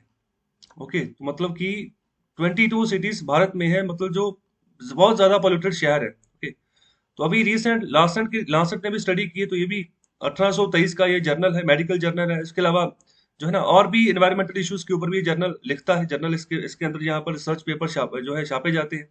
तो ये भी काफी इंपॉर्टेंट स्टडी होती है। तो इसमें भी अभी पाया गया कि जो एयर पोल्यूशन है उसके चलते 1.7 मिलियन जो डेथ्स है ना वो इंडिया में होती हैं। तो अभी 2019 में इतनी मृत्यु हुई है 1.7 मिलियन, तो कहने का मतलब 17 लाख के आसपास। और 18% इस 17 लाख की भी जो 18% यहाँ पर डेथ है ना, तो यहाँ पर उससे यहाँ पर बात कर रहे हैं कि 1.4% ऑफ द इंडिया जीडीपी, मतलब इतना हमारा खर्चा आता है, मतलब इतनी जो मृत्यु हुई तो इतना हमारा नुकसान हो गया जीडीपी का, 1.4% ऑफ द जीडीपी। तो ये लगभग लगभग 2,60,000 करोड़ के आसपास बनता है। तो 17 लाख के आसपास लोगों का मरना हवा की खराब हवा से ही, तो ये बहुत बड़ी बात होती है। एक बड़ा ह्यूमन लॉस हम यहाँ पर कर लेते हैं। देखो ह्यूमन है तो तभी तो सोच है, तभी तो नए नए आइडियाज है, तो नए नए आइडियाज होंगे तभी तो आगे काम बढ़ेगा। क्योंकि तभी इकोनॉमी तो तभी होगी ना जब ह्यूमन होगा। जब ह्यूमन इतना बड़ा लॉस हम कर देंगे तो कितने बड़े पैमाने पर हमारी जीडीपी के ऊपर भी नुकसान होगा। तो ये हमारे सामने आंकड़ा है इसका। तो अभी उसी की बात कर रहे हैं कि हमें अभी ना उन प्रयासों को आगे बढ़ाना होगा जो इन क्राइसिस के समय से हमें यहाँ पर इस क्राइसिस से बाहर निकाल सके। तो इसी के चलते जितने भी यहाँ पर स्टेक होल्डर्स हैं, चाहे कंपनीज हैं चाहे गवर्नमेंट्स हैं, उनको आगे आना होगा और उनको वो सब काम करने होंगे जो उनको करने चाहिए। और भारत की कमिटमेंट है कि यहाँ पर 30% जो इलेक्ट्रिक व्हीकल्स है उनकी अडॉप्शन करेगा वो 2030 तक। ओके, तो यहाँ पर ये एक ऐसी अपॉर्चुनिटी है, ओके, कॉर्पोरेट सेक्टर के सामने इसके सही तरीके से इस अपॉर्चुनिटी को अपने यहाँ पर अपने सिनेरियो बिजनेस के हिसाब से तब्दील कर ले। साथ ही साथ नेशनल और स्टेट गवर्नमेंट्स, तो यहाँ पर इनके सामने भी अपॉर्चुनिटी है। तो ये मतलब ये इन सब चीजों को फैसिलिटेट करे। ये जो ईवी व्हीकल्स है ना, अगर कॉर्पोरेट बना रहा है कॉर्पोरेट सेक्टर, तो उसको फैसिलिटेट करें कि लोग खरीदें उसको। इस तरीके से अपनी पॉलिसी बनाकर चलें। देश की जो केंद्र सरकार है और देश की जो राज्य सरकारें हैं वो, ओके, तो यहाँ पर एक अच्छी प्रोग्रेसिव पॉलिसी फ्रेमवर्क ना वो चाहिए। तो अभी दिल्ली की बात करें तो दिल्ली इसमें वाकई काफी अच्छा कर रहा है। दिल्ली गवर्नमेंट काफी अच्छा कर रही है। तो यहाँ पर जो दिल्ली गवर्नमेंट की ईवी पॉलिसी है, तो इसको यहाँ पर अगस्त 2020 में अनवील किया गया। तो यहाँ पर ऑथर बात करें कि ये परफेक्ट केस है ना, मतलब ये परफेक्ट केस दर्शाता है इस पॉइंट की, जिस पॉइंट की हम अभी चर्चा कर रहे हैं, एयर पोल्यूशन के मायने में। ओके, तो यहाँ पर ज्यादातर यहाँ पर इस पॉलिसी के थ्रू कोशिश की जा रही है जो दिल्ली सरकार है उसके द्वारा, कि ज्यादा से ज्यादा यहाँ पर डिमांड जो है ना बढ़े ईवी व्हीकल्स की। ओके, तो इसके चलते ऐसे इस तरीके से पॉलिसी फ्रेमवर्क उसने तैयार किया है। तो यहाँ पर 5 लाख ईवी यहाँ पर ऑन रोड लेकर आनी है बाय 2024। तो ये टारगेट है दिल्ली सरकार का। ओके, तो इस टारगेट के ऊपर ये काम कर रही है। और इसके अलावा बाकी राज्य सरकारें क्या कर रही है? बाकी राज्य सरकारें अभी सिर्फ और सिर्फ ना अपनी ऐसी पॉलिसी बनाकर चली जिसके चलते वो ना जो सप्लाई साइड है उसके ऊपर फोकस कर रही है कि ज्यादा से ज्यादा जो ना ईवी मैन्युफैक्चरिंग हो उनके राज्यों में आके। तो बाकी राज्य इस चीज के ऊपर फोकस कर रहे हैं। तो जो दिल्ली है वो फोकस कर रहा है कि ऑन रोड कम से कम 5 लाख ईवी व्हीकल्स हो जाए 2024 तक दिल्ली की सड़कों पर। तो अभी ये सब कुछ मुमकिन हो पा रहा है कि मतलब एक सही तरीके से ना फाइनेंशियल और नॉन फाइनेंशियल इंसेंटिव जो है ना वो दिए जा रहे हैं जब आप यहाँ पर किसी भी ईवी व्हीकल की परचेज कर रहे हो दिल्ली में। ओके, तो ये काफी ना, जैसे देखो अगर आप कोई व्हीकल खरीदते हो तो उसके ऊपर काफी सारे टैक्सेस होते हैं। ओके, तो जिसमें रोड टैक्स भी शामिल होता है, जिसमें एक अच्छा खासा अमाउंट जो है राज्य सरकार के पास भी जाता है, केंद्र सरकार के पास भी जाता है। ओके, इसके अलावा और भी काफी फीसेस वगैरह होती हैं, मतलब जिससे कि सरकारों को बेनिफिट होता है। तो अभी उसी में ना यहाँ पर इंटरस्पेट जो है इंटरफेन करके जो दिल्ली सरकार है कोशिश की कर रही है कि मतलब जितना उसके हक का पैसा है ना उसको मतलब मिनिमाइज कर दे, कम से कम ले। और यहाँ पर वही फायदा किसको हो जाएगा? जो यहाँ पर परचेजर है, जो कंज्यूमर है, जो गाड़ी खरीदने जा रहा है। ओके, तो उसका फायदा ज्यादा होगा। तो जब भी कोई गाड़ी नहीं खरीदता ना, सबसे ज्यादा खर्चा आरसी के ऊपर होता है, तो उसका पैसा भी राज्य सरकार के पास जाता है। और इसके अलावा जो रोड टैक्स वगैरह, तो इसका भी काफी खर्चा हो जाता है। ये भी 50-60 हजार तक ये खर्चा चला जाता है। जितनी भी गाड़ी की कॉस्ट होती है उसके हिसाब से ये बनता है। ओके, तो तकरीबन नॉर्मल रेंज में भी अगर आपने 12-13 लाख की भी गाड़ी ली है तो उसका भी 50-60 हजार रोड टैक्स चलता ही चलता है। ओके, इतना बन जाता है। तो इससे यहाँ पर और भी काफी सेस लगाए जाते हैं भारत सरकार की तरफ से, कौ सेस हो गया, जो ये भी पैसा सरकारों के पास जाता है। तो मतलब ना, एक तो देखो 28% का जीएसटी है। 28% का जीएसटी समझते हो? 28% का जीएसटी मतलब है कि 100 रुपए में से 28 रुपए सीधे यहाँ पर सरकारों के पास जाएंगे। ओके, तो 28% का जीएसटी गाड़ियों के ऊपर लगा हुआ, तो इससे भी काफी पैसा जा रहा है। तो कम से कम देखो, अगर 10 लाख की गाड़ी है तो उसका 28% निकालो तो तकरीबन 2,80,000 रुपये इसके आसपास हो गया। ओके, नहीं सॉरी, 2,80,000 नहीं, इससे कम ही है। ओके, तो काफी कम है। तो मतलब कि काफी पैसा भारत सरकार के पास जा रहा है। और इसी के चलते आगे बात कर रहे हैं कि ज्यादातर जो हाई अपफ्रंट जो परचेज होती ना, जो परचेज प्राइस होता है, तो यहाँ पर वही चीज है जो कि किसी इंडिविजुअल बायर को यहाँ पर थोड़ा सा पीछे धकेल देता है कि वो ईवी को खरीदे या फिर ना खरीदे, या ईवी हो चाहे कोई भी व्हीकल हो। तो यहाँ पर ये अपफ्रंट परचेज प्राइस काफी मायने रखता है। इसके चलते जो कॉर्पोरेट्स है ना, तो वो भी जब चीज बनाते हैं तो ज्यादातर वो total cost of ownership, TCO, इसके मामले में यहाँ पर बात करते हैं ऑफ एन ईवी। किसी भी इलेक्ट्रिक व्हीकल्स की टीसीयू क्या है, टोटल कॉस्ट ऑफ ऑनरशिप क्या है, तो उसी के हिसाब से वो चीजें बनाते हैं और उसी मार्केट में उतारते हैं कि क्या जो कंज्यूमर है वो खरीद पाएगा आने वाले समय में इसको। तो अभी देखो ये होता क्या है टोटल कॉस्ट ऑफ ऑनरशिप, इसका मतलब है कि देखो, एक तो खर्चा आपका तब हुआ जब आपने गाड़ी खरीदी। ओके, तो एक खर्चा तब होगा जब वो गाड़ी आप चलाओगे ना, तो वो गाड़ी भी कोई ना कोई रिपेयर मांगेगी, या फिर गाड़ी में जो तेल डलेगा तो उसमें भी आपका खर्चा होगा। ओके, इसके अलावा जो गाड़ी की मेंटेनेंस करनी है, ओके, तो मतलब मेंटेनेंस के लिए भी मतलब ऐसा होता है कि आपको एजेंसी में जाना पड़ता है हर 3 या 4 महीने बाद, 5 महीने बाद, जो भी यहाँ पर रिक्वायरमेंट होती है मेंटेनेंस के रिगार्डिंग, वो आपको करवानी पड़ती है, उसके ऊपर भी आपका खर्चा होता है। तो मतलब कोई भी कॉर्पोरेट इस तरीके से देखता है कि कितने ज्यादा कंज्यूमर्स हमें किस शहर में मिलेंगे जो कि अच्छे खासे तरीके से जो है ये सारा टोटल कॉस्ट ऑफ ऑनरशिप जो है ना इसको अवेल कर सकते हैं, मतलब इसको मतलब सहन कर सकते हैं इतना मेंटेनेंस। तो अभी देखो, जब भी कोई गाड़ी खरीदता ना, तो सबसे शुरुआती खर्चा तो वो होता ही है, जितना आपने पैसा पेमेंट करके गाड़ी खरीदी है, उसके बाद उसको मेंटेन करना यही टफ होता है। ओके, तो अभी आगे यही बात कर रहे हैं कि अभी जुलाई 2020 में एक टीसीओ एनालिसिस हुआ। ओके, जो टीसीएस एनालिसिस है वो पब्लिश किया गया in the Oxford energy forum. तो यहाँ पर क्या चीज दर्शाई गई, तो ये चीज दर्शाई गई कि दिल्ली की ईवी पॉलिसी है ना, तो अगर उस पॉलिसी के तहत यहाँ पर जो खर्चा आ रहा है ईवी टैक्सी चलाने के लिए, जो इलेक्ट्रिक व्हीकल जो टैक्सी जो चलाई जा रही है दिल्ली में, तो यहाँ पर बहुत कम खर्चा है अगर हम उसको कंपेयर करें सीएनजी और पेट्रोल कार टैक्सी के साथ। ओके, तो अगर यहाँ पर ईवी टैक्सी चलाई जा रही है तो अपना खर्चा जो है ना वो 2.6 ईयर्स में ही वो कंप्लीट कर पा रही है, और अगर यहाँ पर सीएनजी पेट्रोल कार की बात करें तो उसको यहाँ पर 2.8 ईयर्स लग रहे हैं अपना खर्चा पूरा करने के लिए, जितना भी यहाँ पर उसका खर्चा टोटल कॉस्ट ऑनरशिप जो हुआ है। ओके, मतलब जितना भी खर्चा इसका शुरू से लेके मेंटेनेंस तक जितना खर्चा वो कर पाए, तो वो मतलब कि एक 2.6 ईयर्स में कंप्लीट कर गई है, एक 2.8 ईयर्स में अपना खर्चा पूरा कर गई है। और अभी आगे बात कर रहे हैं कि अभी फरवरी 2021 की बात है, तो दिल्ली गवर्नमेंट अभी दुनिया की यहाँ पर पहली गवर्नमेंट बन गई है जिसने यहाँ पर कमिटमेंट रखी है कि वो अपना एंटायर फ्लीट जो है, मतलब जितनी भी वो कार लीज पे ऊपर चला रहे हैं, यहाँ पर किराए पे लेकर चला रहे हैं, तो अभी उनको जो है कन्वर्ट करेंगे ईवी में। तो अभी शुरुआत में उनमें से जो 2,000 कारें ना, पहले उनको यहाँ पर ईवी में कन्वर्ट किया जाएगा आने वाले 6 महीनों में।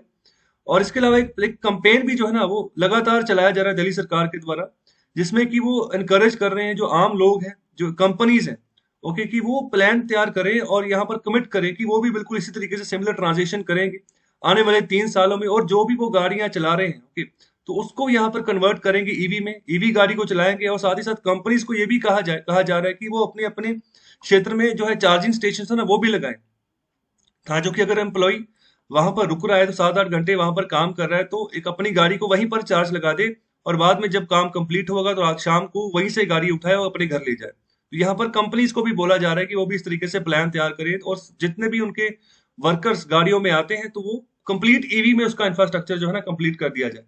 सबसे जो बड़ा बैरियर निकल कर आ रहा है ईवी को चलाने में वो क्या है, ईवी का फ्यूल। तो ईवी का फ्यूल क्या है, ईवी का फ्यूल उसकी बैटरी चार्जिंग है। अगर बैटरी सही समय पर चार्ज हो गई, चार्ज बैटरी मिल गई, तो ईवी चलती रहेगी। तो अभी उसी का ना यहाँ पर उसी बैरियर को खत्म करना है, तो इसी के चलते यहाँ पर जो चार्जिंग इंफ्रास्ट्रक्चर है तो इसको सही करना है ईवी के लिए। तो यहाँ पर जो दिल्ली की अगर बात करें तो ऑलरेडी यहाँ पर जो दिल्ली सरकार है उसने यहाँ पर जो है शुरुआत कर दी है। तो उसने यहाँ पर कहा है कि 100 पब्लिक चार्जिंग स्टेशन वो अभी कुछ ही महीनों में बनाएंगे वो। ओके, इसके अलावा जो कॉर्पोरेट्स हैं, ओके, तो वो भी जो है ना इसमें इस चीज में जो है आगे आकर जो है हिस्सेदारी अपनी दे सकते हैं। जो ईवी चार्जिंग स्टेशन है तो वो काफी बड़े पैमाने पर बना सकते हैं अगर कॉर्पोरेट चाहे तो। तो ग्लोबली जितने भी यहाँ पर 90% से ज्यादा जितने भी ईवी चार्जिंग यहाँ पर स्टेशन हैं, तो ज्यादातर वो लोगों ने घरों पे बनाए हैं, जहाँ पर जो उनके वर्क प्लेस है, मतलब जहां पर वो काम करने जा रहे हैं, जहां पर कंपनी का ऑफिस है, जैसे मैंने अभी आपको एग्जांपल दी है। ओके, तो 90% इन लोकेशंस पे ईवी चार्जिंग स्टेशंस बने हुए हैं। तो यहाँ पर कॉर्पोरेट्स का बहुत इंपॉर्टेंट रोल है कि उनके जितने भी दफ्तर है, जितने भी अदारे हैं, कैंपसेस हैं, तो वहां पर यूनिवर्सल स्लो चार्जेस ना उनको लगाना शुरू कर दे। तो देखो, अगर 7-8 घंटे कोई बंदा काम कर रहा है, तो 7-8 घंटे लगाकर अगर कोई स्लो स्लो स्लो भी अगर कोई चार्ज हो रही है गाड़ी, तो भी ठीक है। ओके, तो यहाँ पर ये काम करना बहुत क्रूशियल है कॉर्पोरेट्स के लिए खास तौर पर। और साथ ही साथ यहाँ पर जो दिल्ली गवर्नमेंट की ईवी पॉलिसी है, तो यहाँ पर एक यूनिक प्रोविजन भी है इसमें कि यहाँ पर सब्सिडाइज किया जाएगा almost the entire cost of installation of private slow chargers. अगर कोई प्राइवेट लेवल पर स्लो चार्जर लगा रहा है, या फिर किसी रेजिडेंशियल एरिया में लगा रहा है, या ऑफिस बिल्डिंग में लगा रहा है ना, तो मतलब कि लगभग लगभग उसका पूरा खर्चा जितना आएगा, तो उसको सब्सिडाइज करने की भी बात की जा रही है, जो दिल्ली गवर्नमेंट की ईवी पॉलिसी है उसके तहत। मतलब दिल्ली सरकार हर एक रूप से ये चाह रही है, उसको पता है कि दिल्ली का एयर क्वालिटी इंडेक्स बहुत खराब है। ओके, तो अगर सांस लेने वाली हवा बनानी है ना, तो ये जो एमिशन हो रहा है, जो पेट्रोल और डीजल की गाड़ियां जो दिल्ली की सड़कों में चल रही, तो उसको जीरो पे लेकर आना होगा। तो जीरो पे तभी लेकर आएंगे जब खुद से यहाँ पर दिल्ली सरकार पैसा खर्चा करेगी, और ईवी का इंफ्रास्ट्रक्चर खड़ा करने में जो है ना अहम रोल अदा करेगी अपना, और उसी के ऊपर यहाँ पर पैसा लगाया जा रहा है दिल्ली सरकार के द्वारा। ओके, तो अभी और जो पावरफुल लीवर है, तो यहाँ पर ये भी है कि जो बड़ी कंपनीज हैं, तो वो जो अपना कॉर्पोरेट सोशल रिस्पॉन्सिबिलिटी, जो यहाँ पर सीएसआर फंड होता है, तो इसमें ये पैसा देती है। तो जितना पिछले 3 साल का प्रॉफिट आया होता ना, तो उसका 2% इनको इस सीएसआर फंड में देना पड़ता है। तो इससे फिर भारत सरकार इस पैसे को खर्चा करती है अलग अलग एरियाज में। तो बहुत सारा पैसा इसमें से तो जो एनजीओ होते हैं उनके पास भी जाता है, जो किसी एजुकेशन के क्षेत्र में काम कर रहा है, जो जो हेल्थ के क्षेत्र में एनजीओ नॉन गवर्नमेंटल ऑर्गेनाइजेशन जो काम कर रही है पिछले काफी सालों से। ओके, तो उनको भी इससे फंडिंग जाती है। तो यहाँ पर ऑथर क्या यहाँ पर सजेशन दे रहे हैं, सोल्यूशन दे रहे हैं, वो कह रहे हैं कि ये जो कॉर्पोरेट्स है ना, इस सोशल रिस्पॉन्सिबिलिटी की चलते जो फंड देते हैं, उसकी जगह एक चार्जिंग स्टेशन को अडॉप्ट कर ले। ओके, तो मतलब किसी एक शहर में किसी एक जगह पर खुद से एक चार्जिंग स्टेशन लगा दे। ओके, तो ये भी एक बहुत बढ़िया चीज रहेगी, लो कॉस्ट, यहाँ पर हाई रिटर्न इन्वेस्टमेंट रहेगी। तो आने वाले समय में बहुत बड़े पैमाने पर ना वो पब्लिक चार्जिंग इंफ्रास्ट्रक्चर जो है ना शहरों में बनना शुरू हो जाएगा, अगर इस तरीके से कॉर्पोरेट सोशल रिस्पॉन्सिबिलिटी अदा की जाती है कॉर्पोरेट्स के द्वारा। तो यहाँ पर आखिर में धन्यवाद कर रहे हैं ऑथर 101 कंपनीज का, पूरे विश्व भर में जो 101 कंपनीज हैं, और भारत में कुल 8 कंपनीज हैं, जिसका जैसे Flipkart, Wipro, state bank of India, BSES, राजधानी दिल्ली, शटल एंड बाउंस, तो ये सभी 8 कंपनीज हैं। और पूरे विश्व भर में 101 कंपनीज क्यों इनका धन्यवाद कर रहे हैं, इसलिए कर रहे हैं कि इन्होंने यहाँ पर कमिटमेंट किया है कि जितने भी यहाँ पर इनके फ्लीट्स हैं, जो गाड़ियां वगैरह ये यूज करती है कंपनीज, उनको यहाँ पर 100% उनकी इलेक्ट्रिफिकेशन कर देंगे। तो यहाँ पर ईवी चार्जिंग जो पॉइंट्स है, तो उनका भी इंस्टॉलेशन ये करेंगे उनके जो बिजनेस लोकेशंस हैं उनके ऊपर। आने वाले समय में, तो आने वाले 2030 तक ये बिल्कुल फेस्ड मैनर में यहाँ पर जो है काम करना शुरू कर देंगे, ये सभी कंपनीज ये कह रही हैं। तो फ्लिपकार्ट भी ये कह रही है कि जब हम डिलीवरी करने जाते हैं ना, तो जो भी व्हीकल्स हम यूज करेंगे वो ईवी व्हीकल्स ही होंगे। ओके, तो ये खुद से भी यहाँ पर बनाने की प्रक्रिया होगी, इसके अलावा आप खरीदेंगे भी हो। ओके, तो यहाँ पर ईवी 100 इनिशिएटिव की यहाँ पर बात करें, तो ये भी ध्यान रखें। तो ये इसको लॉन्च किसके द्वारा किया गया, इसको लॉन्च किया गया है क्लाइमेट ग्रुप के द्वारा। ओके, तो ये इसके रिगार्डिंग क्वेश्चन निकल सकता है, क्योंकि ईवी अभी न्यूज में है और ईवी के रिगार्डिंग क्वेश्चन बनने के चांसेस है। तो ईवी 100 इनिशिएटिव किसके द्वारा लिया गया, ये इंपॉर्टेंट है, ये लिया गया क्लाइमेट ग्रुप के द्वारा। तो यहाँ पर ये कंपनी जो है ना ऑलरेडी डिप्लॉय कर चुकी है 169,000, okay, 169,000 EV and 2100 charging sites. Okay, तो ये मतलब इतना काम ऑलरेडी कर चुकी हैं। तो ये जो ईवी 100 इनिशिएटिव है इसके तहत। और आगे यहाँ पर बात कर रहे हैं कि जो दिल्ली की ईवी पॉलिसी है, ये प्रेजेंट कर रही है कि किस तरीके से मतलब ये प्रोग्रेसिव फ्रेमवर्क लेकर चल रहे हैं, किस तरीके से रेयर इंस्टेंस है ये देखने को मिल रहा है कि मतलब कि कोई राज्य सरकार ऐसे काम कर रही है। ओके, तो यहाँ पर आने वाले समय में अभी समय लगेगा, अभी फुल ट्रांजिशन जब होगी ईवी व्हीकल्स की, लेकिन अभी शुरुआत हो चुकी है बड़े पैमाने पर। तो एक रास्ता खुल गया ना, जब पॉलिसी नीति सही होती है, जब रास्ता सही खुलता है ना, तो फिर आगे काम बढ़ना शुरू हो जाता है सही मायने में। यहाँ पर कॉर्पोरेट सेक्टर के सामने भी, उनके सामने एक क्लियर सेट ऑफ चॉइसेस है कि किस चॉइस को उन्होंने अपनाना है। चार्जिंग स्टेशन खोले तो वो खोल सकते हैं, अपने यहाँ पर जो कंपनीज की जो व्हीकल चल रहे हैं उसको ट्रांजिट कर सकते हैं ईवी व्हीकल्स में। और यहाँ पर जो एयर क्वालिटी जो शहरों में लगभग जो है खराब होती जा रही है, सिर्फ दिल्ली की ही बात ना करो, कोलकाता के भी यही हाल हो रहा है अभी। और फिर जितने भी बड़े बड़े शहर है, तो इसका फिर आने वाले समय में छोटे शहरों के ऊपर भी इम्पैक्ट पड़ेगा। ओके, तो यहाँ पर अभी हर एक शहर में ना किसी तरीके से ईवी इंफ्रास्ट्रक्चर खड़ा हो जाए, तो यहाँ पर अच्छी गवर्नमेंट एफर्ट भी चाहिए, यहाँ पर अच्छे जो कॉर्पोरेट के एफर्ट्स है वो भी चाहिए। तो सबकी रिस्पॉन्सिबिलिटी यहाँ पर बनती है, तभी जो है ना आने वाले समय में हम क्लीन और जीरो एमिशन जो है ना फ्यूचर में भारत के विभिन्न शहरों में हम बना पाएंगे। ओके, तो इसके लिए यहाँ पर सबको इकट्ठे मिलकर जो है ना काम करना पड़ेगा। तो काफी बढ़िया ये आर्टिकल था, तो हमें भी काफी कुछ सीखने को मिलता है। ओके, इसके अलावा हमें ऐसी एक्टिविटीज करनी है ज्यादातर की जो जिससे जो है ना हमारा एनवायरनमेंट जो है वो सही रहे। तो जो राइटर है वो वाइस चेयरपर्सन है dialogue and development commission, government of Delhi के। तो चलिए अभी बात करते हैं एडिटोरियल नंबर 4 की। तो इसके बारे में मैं ओवरव्यू आपको दे चुका है स्टार्टिंग में, तो अभी जो इंपॉर्टेंट जिस्ट है ना अभी उसके बारे में ही हम यहाँ पर चर्चा करेंगे। तो यहाँ पर बात करें taking advantage of a tragedy. Okay, मतलब कि जो ये कोरोना वायरस का सेकंड वेव चल रहा है तो अभी उसका एडवांटेज हमने उठाना है, जिसके चलते कि जहां पर भी जिस सेक्टर में भी हम पीछे है ना तो अभी वहां पर बूस्टअप हो। ओके, वहां पर हमारी इंडस्ट्री बूस्टअप हो, आगे बढ़े। तो यहाँ पर अगर हेल्थ सेक्टर की बात करें ना, तो यहाँ पर शुरुआत में बात करें कि अगर कोविड-19 के खिलाफ हमने लड़ाई लड़नी है तो वो भारत के लिए कोई आसान टास्क नहीं रहा है। ओके, तो यहाँ पर गवर्नमेंट ऑफ इंडिया के सामने काफी बड़ा चैलेंज था कि किस तरीके से हमें आगे बढ़ना है। तो यहाँ पर जो लोग जो इमेजिन कर सके ना, तो उससे यहाँ पर ज्यादा बड़ा यहाँ पर चैलेंज था गवर्नमेंट ऑफ इंडिया के सामने जब हम कोविड-19 से सामना करने की बात करते हैं। तो यहाँ पर बात करें कि जो भारत है ना, तो भारत के पास सिर्फ दो ही Indian council of medical research की लैब्स थी, सिर्फ दो लैब्स थी जहां पर की यहाँ पर टेस्टिंग वगैरह होती थी, जहां पर केसेस वगैरह पॉजिटिव या नेगेटिव पाए जाते थे। तो अभी जो उनकी जो एनुअल प्रोडक्शन कैपेसिटी है उन लैब्स की, सिर्फ वो 4,000 से कम यहाँ पर वेंटिलेटर्स का निर्माण वो कर सकती हैं। ओके, तो इसके अलावा अगर बात करें पर्सनल प्रोटेक्शन इक्विपमेंट किट की ना, तो ये तो मतलब इसकी तो बहुत ही बड़े पैमाने पर कमी थी, मतलब इनका निर्माण तो बहुत कम होता था आईसीएमआर की जो लैब्स थी उनके द्वारा। तो अभी इसी के क्षेत्र में बात कर रहे हैं कि गवर्नमेंट ऑफ इंडिया जो है ना काफी बढ़िया काम कर रही है। तो सबसे पहले तो ये देखिए कि वेंटिलेटर क्या होता है, तो वेंटिलेटर कैसे काम करता है। देखो, ये एक मैकेनिकल वेंटिलेटर है, तो साइड में एक इसके ऑक्सीजन सिलेंडर लगा होता है, जिसको उसी ऑक्सीजन सिलेंडर से ऑक्सीजन हुआ ना उसको भेजना होता है किसी पेशेंट के अंदर। ओके, तो यहाँ पर ये उसको दिया जाता है जिन जिन लोगों को सांस लेने में तकलीफ हो रही हो। तो अभी कोविड-19 के चलते बहुत सारे केसेस ऐसे भी देखने को मिले कि बहुत सारे लोग ऐसे थे जिनको सांस लेने में तकलीफ हो रही थी, तो वहां पर ये वेंटिलेटर लगाया जाता है। ओके, तो इसमें आर्टिफिशियल सांस आप कह सकते हैं कि दी जा रही है। जैसे यहाँ पर देखो, ये ब्लू कलर में यहाँ पर जो है ना ऑक्सीजन जा रही है और रेड कलर में जो कार्बन डाइऑक्साइड है वो बाहर आ रही है। तो इस तरीके से यहाँ पर वेंटिलेटर काम करता है। तो यहाँ पर एक एक्सलेशन वाल्व है, एक इनहेलेशन वाल्व है, जब हम इनहेल करते हैं सांस लेते हैं। अब वो एक वाल्व वो जब तब खुलता है जब हम सांस छोड़ते हैं। और इस तरीके से ये पूरी प्रक्रिया वेंटिलेटर की काम करती है। यहाँ पर पूरी रीडिंग्स वगैरह आती रहती है, किस तरीके से सांस की प्रक्रिया चल रही है, किस तरीके से हार्ट बीट वगैरह चल रही है, किस तरीके से यहाँ पर किसी पेशेंट की कंडीशन है। तो ये देखो, ये पूरी की पूरी जो ये इन्होंने किट पहनी है ना, जिसको हम पीपीई किट बोलते हैं। ओके, तो ये जो मेडिकल वर्कर है, मतलब सर से लेकर पांव तक पूरा का पूरा अपने आप को कवर किया, इसको हम यहाँ पर पर्सनल प्रोटेक्शन इक्विपमेंट किट बोलते हैं। इसमें ग्लव्स भी आते हैं, इसमें यहाँ पर फेस मास्क आता है, ऊपर कवर आता है, शूज की जो कवर है वो आते हैं। तो पूरी बॉडी का फुल कवर आता है। ओके, तो इस तरीके से यहाँ पर जो है काम किया जाए। तो ये थेरेपिस्ट है जो कि मतलब थेरेपी करेंगे किस ना किसी तरीके से, यहाँ पर जो मतलब कि सांस की जो यहाँ पर रुकावट आ रही है पेशेंट में वो ना आए। तो ये आगे पाइप लगी होती है, पाइप सीधे मुंह में डाला जाता है, जिससे यहाँ पर जो है ना डायरेक्टली ऑक्सीजन प्रोवाइड की जाती है लंग्स को, और जिससे मतलब कि रिलीफ मिलता है पेशेंट को, और यहाँ पर बचने के चांसेस जो है ज्यादा हो जाते हैं इस तरीके से अगर हम उनको आर्टिफिशियली अगर सांस प्रदान करते हैं। तो ये इसके अलावा ये पर्सनल प्रोटेक्शन इक्विपमेंट किट है। ओके, तो इसमें डिस्पोजेबल हुड आ गया, सारा का सारा ये पूरा का पूरा गाउन आ गया।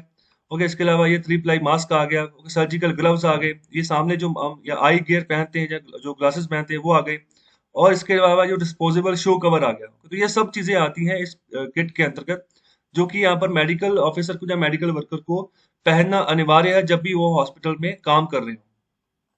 तो आगे ऑथर यही बात कर रहे हैं कि जो भारत सरकार की जो डिटर्मिनेशन थी, मतलब जो संकल्प था कि हमने आगे बढ़ना है और यहाँ पर ट्रांसफॉर्म करना है सिचुएशन को, जहां पर हमने देखा कि बहुत ही कम वेंटिलेटर्स का उत्पादन हो रहा था, पीपी किट्स तो ना के बराबर थी। तो अभी हमने आउटसाइड सोर्सेज के ऊपर डिपेंडेंसी नहीं रखी, हमने सेल्फ रिलायंट यहाँ पर आत्मनिर्भर होने के ऊपर फोकस रखा, और कुछ ही महीनों के अंदर ना हमने अपनी कैपेसिटी को काफी बढ़ा लिया।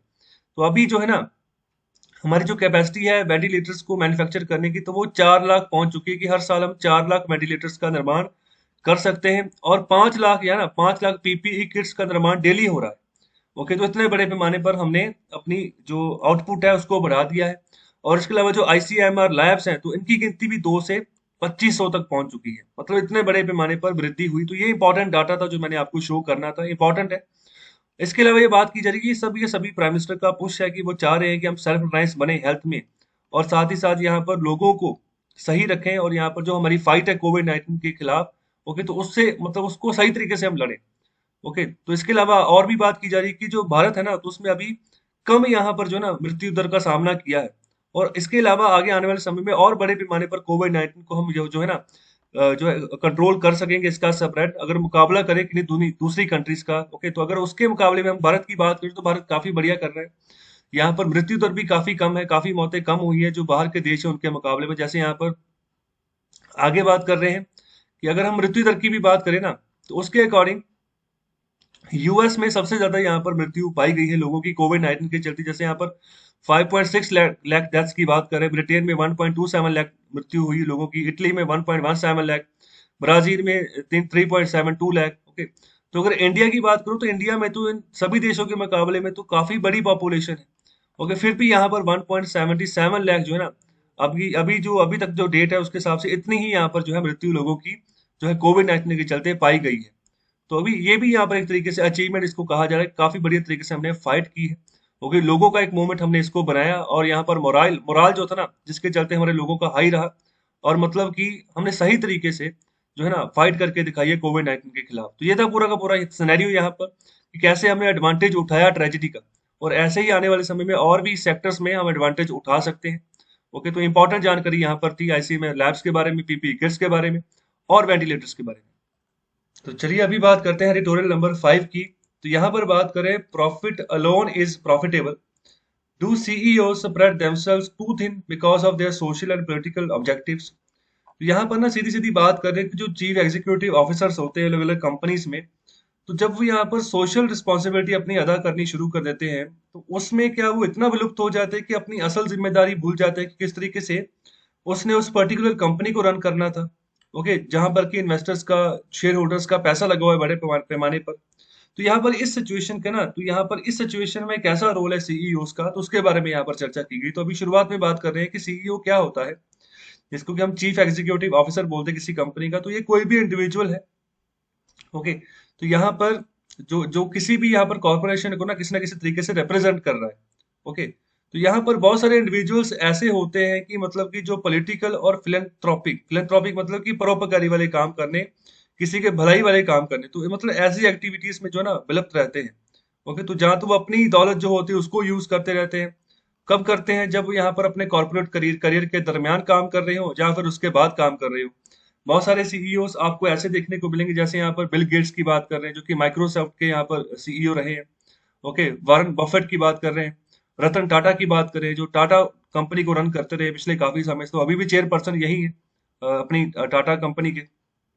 तो इन्होंने बहुत भलाई के काम किए हुए हैं कि जो दादा परदादा जो थे उन्होंने भी अच्छे से तरीके से यहाँ पर काम किए हुए हैं। ओके, तो मतलब कि जैसे आप टाटा मेमोरियल हॉस्पिटल की बात कर लो, ओके, तो उसकी तो वो मतलब एक यादगारी हॉस्पिटल, कैंसर का हॉस्पिटल था, पहली बार जो भारत में खोला गया मुंबई में, तो वो टाटा के द्वारा खोला गया। इसके अलावा भी टाटा की जितनी भी कंपनीज है ना, तो उतनी उस सभी कंपनीज में से जो यहाँ पर 60% जो प्रॉफिट निकलता है, तो वो पैसा वेलफेयर के लिए जाता है। ओके, इस तरीके से यहाँ पर स्ट्रक्चर बनाया हुआ है पूरा का पूरा इस टाटा एम्पायर का। ओके, तो अभी जब ये इनका चेयरपर्सन बदला था ना, जब साइरस मिस्त्री को बनाया गया था, तो इन्हीं सभी मुद्दों के ऊपर वो चेंज कर रहे थे, बदलाव कर रहे थे कि मतलब हमारा 60% प्रॉफिट ऐसे ही जा रहा है, तो मतलब उसको सही, उसको थोड़ा कम करें। कम प्रॉफिट जो है ना यहाँ पर जो है, जो भलाई वाले काम वहां पर दिए जाए। तो इस यही चीज यहाँ पर पसंद नहीं आई, जब इनको फिर दोबारा से हटाया गया यहाँ पर टाटा ग्रुप के चेयरपर्सन की पदवी से।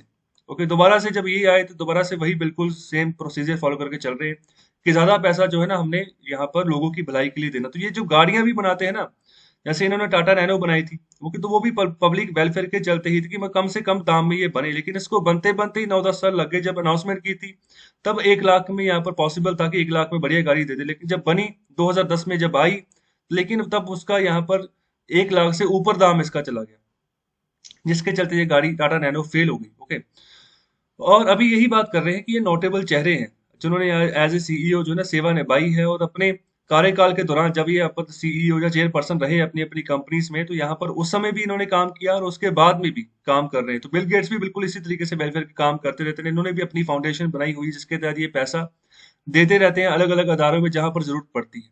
ओके, तो यहाँ पर यही बात करेंगे कि अगर ये जो एक्टिविटीज है अगर इंटरफेयर करती हैं सीईओ की परफॉर्मेंस में, मतलब सीईओ को जिसके लिए चुना गया, सीईओ को इसके लिए चुना गया कि वो कंपनी को सही तरीके से चलाए, तो यहाँ पर जब जो ऐसे ही अगर कोई एक्टिविटीज काम कर रही हो तो मतलब अगर वो इंटरफेयर नहीं करें अगर सीईओ की परफॉर्मेंस में, तो ये काफी बढ़िया है। ओके, तो काफी बढ़िया तरीके से जो कॉर्पोरेशन है उसकी मदद कर सकते हैं, मतलब जिस कॉर्पोरेशन को ये चला रहे हैं, तो तब तो इनको एक ये तो प्रशंसा के हकदार है ना, तब तो इनको यहाँ पर कॉम्प्लीमेंट देना चाहिए। ओके, तो ये यहाँ पर सिचुएशन इसकी बात कर रहे हैं। तो आगे क्या बात कर रहे हैं, it's a matter of intent.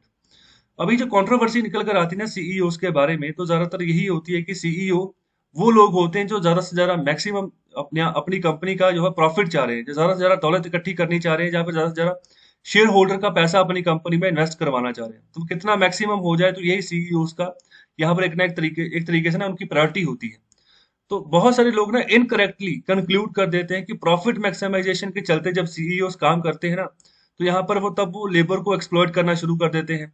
Okay, customers को खराब करना शुरू कर देते हैं और इसके अलावा एनवायरनमेंट को भी हानि पहुंचाना शुरू कर देते हैं। ओके, तो मतलब इस तरीके से सीईओ को इस नजरिए से देखा जाता है जब भी वो प्रॉफिट मैक्सिमाइज के ऊपर काम करेंगे, मतलब कि इस तरीके से भी प्रॉफिट बनाते हैं कि जो दूसरे का हक है ना, जैसे लेबर का हक है कि जो उसने काम किया उसका हक दे दो, तो उसको भी छीनने की कोशिश करते, तो ऐसा यहाँ पर माहौल बनाया जाता है।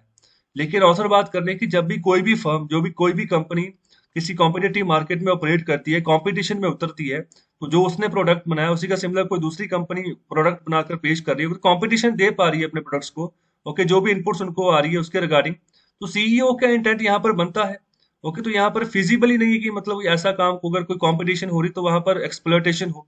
अगर एक्सप्लोइटेशन हो रही ना किसी भी कंपनी में, तो फिर वो कंपनी आगे कॉम्पीट ही नहीं कर पाएगी। उनके खुद के जो कस्टमर्स हैं, कस्टमर्स कहेंगे कि हम तो यहाँ पर हमें परेशानी हो रही है, तो हम कैसे कंपटीशन, हमने तो आपका प्रोडक्ट खरीदना ही नहीं है कि आप तो हमसे डील ही अच्छे से नहीं कर रहे हो। ओके, तो ये सब बातें होती हैं। तो अगर मतलब कंपटीशन दे रही है उसकी फर्म, तो इसका मतलब है कि ऐसी कोई भी बात नहीं है जो यहाँ पर की जा रही है कि लेबर को एक्सप्लॉइट किया जा रहा है, कस्टमर्स को एक्सप्लॉइट किया जा रहा है, या फिर एनवायरनमेंट को एक्सप्लॉइट किया जा रहा है। तो यहाँ पर और बात की जा रही है जो सीईओ है वो एक्सपेक्ट करते हैं कि मतलब कि यहाँ पर जो शेयर होल्डर्स जो इंटरेस्ट है उनका, उसको सही तरीके से आगे बढ़ाए, लॉफुली कानून के दायरे में रहकर और एथिकली, मतलब सही तरीके से जो है शेयर होल्डर्स को प्रमोट करे, शेयर होल्डर्स का पैसा आगे बढ़े, जिन्होंने पैसा लगाया कंपनी में वो भी चाहते हैं। तो यहाँ पर कॉम्बिनेशन होता है कंपटीशन का और जो लीगल सिस्टम डिसिप्लिन होते हैं सीईओ के अंतर्गत, ओके, जिसके तहत की सीईओ काम करते हैं। ओके, तो मतलब कि इस तरीके से वो आगे बढ़ते हैं, कंपनी को आगे बढ़ाते हैं। और कुछ बार यहाँ पर ऐसा काम इम्परफेक्टली भी होता है, तो ये इसका रीजन बोल रहे हैं कि कई बार कुछ सीईओ ऐसे होते हैं कि मतलब जिनका काम करने का तरीका ही बहुत अलग होता है, जिसको यहाँ पर रूड यहाँ पर बिहेवियर बोला जा रहा है या दुष्ट बिहेवियर जिसको बोला जाता है, कुछ ऐसे भी होते हैं। तो इसमें भी कोई शक की बात नहीं। और इसके अलावा आगे बात कर रहे हैं कि अगर सीईओ दुष्ट प्रणाली मतलब दुष्ट तरीके से काम कर रहा है, मतलब कि बिल्कुल अपनी अपने तरीके से, हर एक का अपना अपना अपना तरीका होता है काम करने का। अगर बिल्कुल यहाँ पर ना मतलब रूग हो गए, मतलब कठिन बिहेवियर दिखाकर काम कर रहे हैं, तो ये भी उसको भी हम न्याय के दायरे में लेकर आ सकते हैं। लेकिन ये गलत बात होगी अगर हम उसका यहाँ पर सिर्फ बिहेवियर देखकर ही उसको कह दें कि इसका बिहेवियर सही नहीं है तो कंपनी सही तरीके से रन नहीं कर रहा।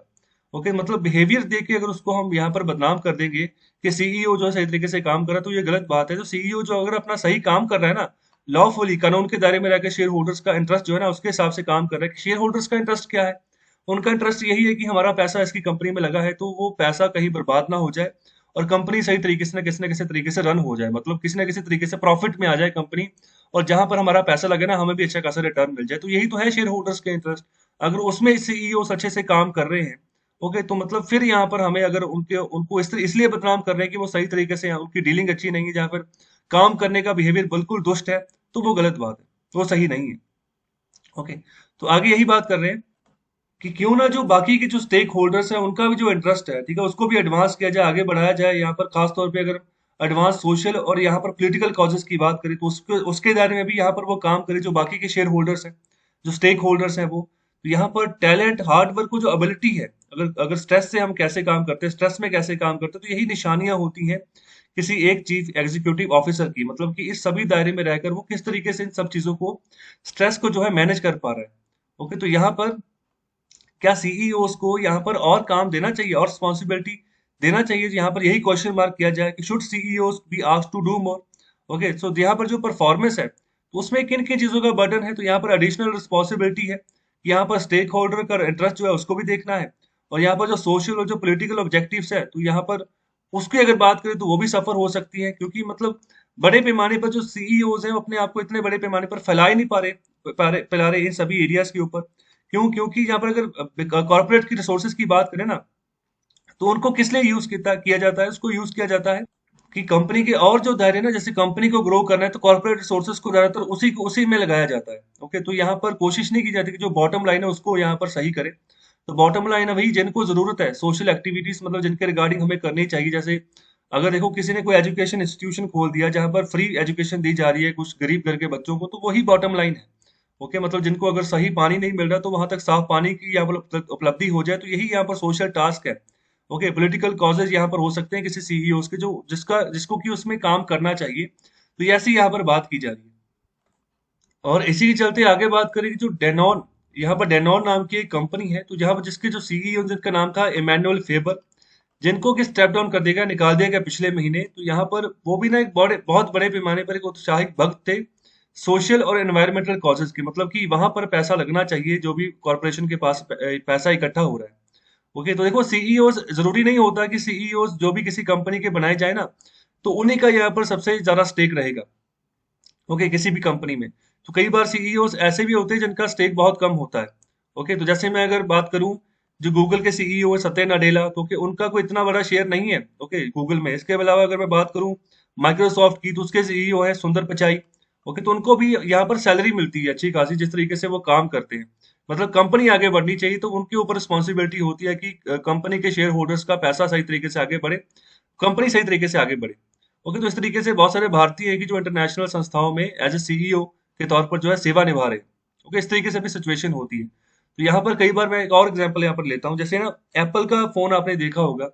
ओके, तो स्टीव जॉब्स नाम के व्यक्ति थे जिनकी ये पूरी रिसर्च थी। ओके, कैसे मतलब ऐसे इस तरीके के मोबाइल फोन बने, और उन्हीं का प्रोजेक्ट था। और जब कंपनी बनाई गई तो बहुत सारे इन्वेस्टर्स ने पैसा लगाया ओके एप्पल में। तो शुरुआत में सीईओ वही बने थे, स्टीव जॉब्स। लेकिन कुछ समय बाद उनको उस पोस्ट से ही हटा दिया गया, मतलब उसकी खुद की कंपनी, जिससे मतलब उसको निकाल दिया गया। क्यों? क्योंकि वो पर्याप्त मात्रा में उसको उसका पैसा नहीं लगा हुआ था ना, पैसा दूसरे लोगों का लगा हुआ था। जिन्होंने पैसा लगाया था उनको वो बंदा चाहिए था कि जो जहां पर हमारा पैसा लगा जिस कंपनी में, वो कंपनी को आगे बढ़ा दे बस। ओके, तो ये भी सिनेरियो कई बार हो जाता है सीईओ के साथ। ओके, तो हमेशा ऐसा नहीं है कि जिसका पैसा लगा है वही सीईओ बनता है। तो ये आपस में इन्वेस्टर्स की यहाँ पर जो मीटिंग होती है ना, वही डिसाइड करते हैं कि कंपनी को कौन चलाएगा, तो एज ए सीईओ कौन वर्क करेगा। तो फेसबुक के सीईओ है मार्क जकरबर्ग, तो वहां पर भी पैसा लगा हुआ है बड़े पैमाने पर इन्वेस्टर्स का। ओके, तो अभी देखो ज्यादातर ये सीईओ की कुर्सी उसी को दे दी जाती है जिसका अपना आइडिया होता है।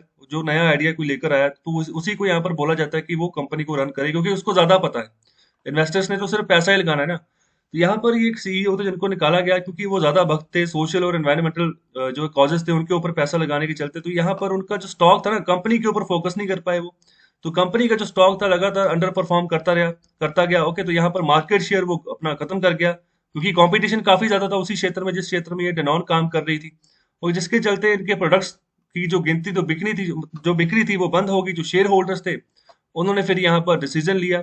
यहाँ पर ये ऐसा सिनेरियो बन गया कि जो ये प्रोडक्ट बनाता है ना, योग हट के नाम का ये प्रोडक्ट बनाता है, तो यहाँ पर आगे आने वाले समय में फर्म और नहीं बेच सकती। ओके, तो और यहाँ पर ना ही मतलब कि प्लेनेट को सेव करने के लिए और जो है ना काम कर सकती है। तो इस तरीके से शेयर होल्डर्स ने मतलब अपना डिसीजन लिया कि इस बंदे को अभी निकालो, कोई और बंदा जो है ना उसको अपॉइंट करो सीईओ डेनॉन नाम की कंपनी का, तो ये प्रोडक्ट बनाती है।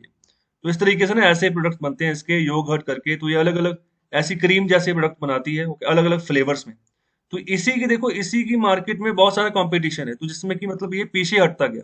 और जो बाकी यहाँ पर जो मार्केट थी वो आगे बढ़ती गई, तो मतलब उन्होंने कस्टमर शेयर ज्यादा अपना बना लिया, इसका कस्टमर शेयर कम होता गया, क्योंकि ज्यादा कोशिश इन्होंने यहाँ पर एनवायरमेंटल इश्यूज के ऊपर फोकस देने में हो गई। तो अपनी खुद की कॉर्पोरेशन को कैसे चलाना है, तो उसके ऊपर इंटेंशन कम होगी, जिसके चलते इसका ये प्रोडक्ट जो था इसका मार्केट शेयर काफी कम हो गया। तो अभी आगे यही बात कर रहे हैं कि जो कंपटीशन होता है ना, वो भी एक तरह का चैलेंज कंपनीज के सामने पैदा करता है। तो यहाँ पर यूनिलेटरली अगर कोई कंपनी ये सोच ले कि यहाँ पर वही सोशल ऑब्जेक्टिव्स को पूरा कर देगी, जिसके चलते फिर आने वाले समय में उसकी कंपनी के ऊपर इम्पैक्ट हो जाता है। तो यहाँ पर फाइनेंशियल परफॉर्मेंस जो है ना वो खराब होनी शुरू हो जाती है, कमजोर होनी शुरू हो जाती है उस पर्टिकुलर कंपनी की। जैसे बिल्कुल ऐसे ही है कि कोई नया नया कोई सीईओ बना है तो वो कहे कि एनवायरमेंटल इश्यूज बहुत ज्यादा है तो मैं ही सारे सही कर लूंगा। ओके, तो सारा फोकस उधर कर देगा, तो फिर वो मतलब जिस चीज के लिए उसको बनाया गया सीईओ, तो वहां पर काम नहीं अच्छे से कर पाता। तो एग्जाम्पल के तौर पर यही बात कर रहे हैं कि if A company were to forsake fossil fuel in favor of, say, coastal green energy, then either its customers must be willing to pay a higher price for its products, or its shareholders must be willing to accept a lower return. In practice, there are limits to customers or shareholders' willingness to make such sacrifices. तो simple क्या बात कर रहे हैं कि अगर कोई company यहाँ पर ना चाह रही है कि जो फॉसिल फ्यूल है उसको हमने मार्केट से हटाना है, जो कि एमिशन करते हैं बड़े पैमाने पर, उसके लिए अभी शुरुआत को आपको जो ग्रीन एनर्जी मिलेगी वो थोड़ी महंगी मिलेगी। तो इसके लिए फिर जो कस्टमर्स है ना, तो उनको भी यहाँ पर तैयार रहना होगा कि थोड़ा महंगा वो चीज खरीदे, और साथ ही साथ यहाँ पर जो हायर प्राइस है ना, तो वो उनको देना होगा उस पर्टिकुलर कंपनी के लिए, अगर उसने उन्होंने प्रोडक्ट खरीदने हैं।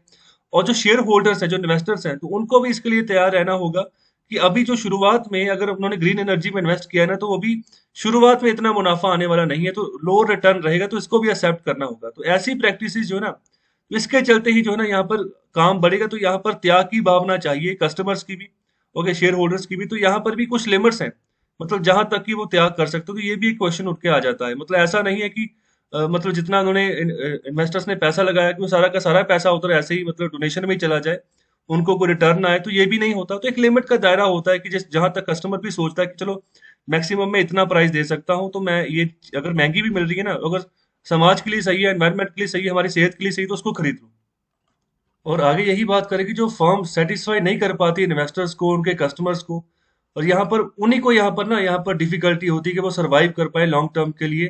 तो यहाँ पर बहुत ही कम होप बचती है कि वो अपने सोशल ऑब्जेक्टिव्स को अचीव कर पाए। तो इसके चलते अगर ग्रीन एनर्जी के लिए फाइट कर रहे हैं, तो पॉलिटिकली वो ज्यादा रिजॉल्व हो सकती है बातें, rather than by individual corporations और सीईओ। अगर सीईओ अपने दम पर चाहें कि वही यहाँ पर जो है ना पॉलिटिक यहाँ पर ऐसे एनवायरमेंट कॉजेस को सही कर सकते हैं, तो मतलब ऐसा नहीं है। तो पॉलिटिकली ही इन बातों को आप रहने दो।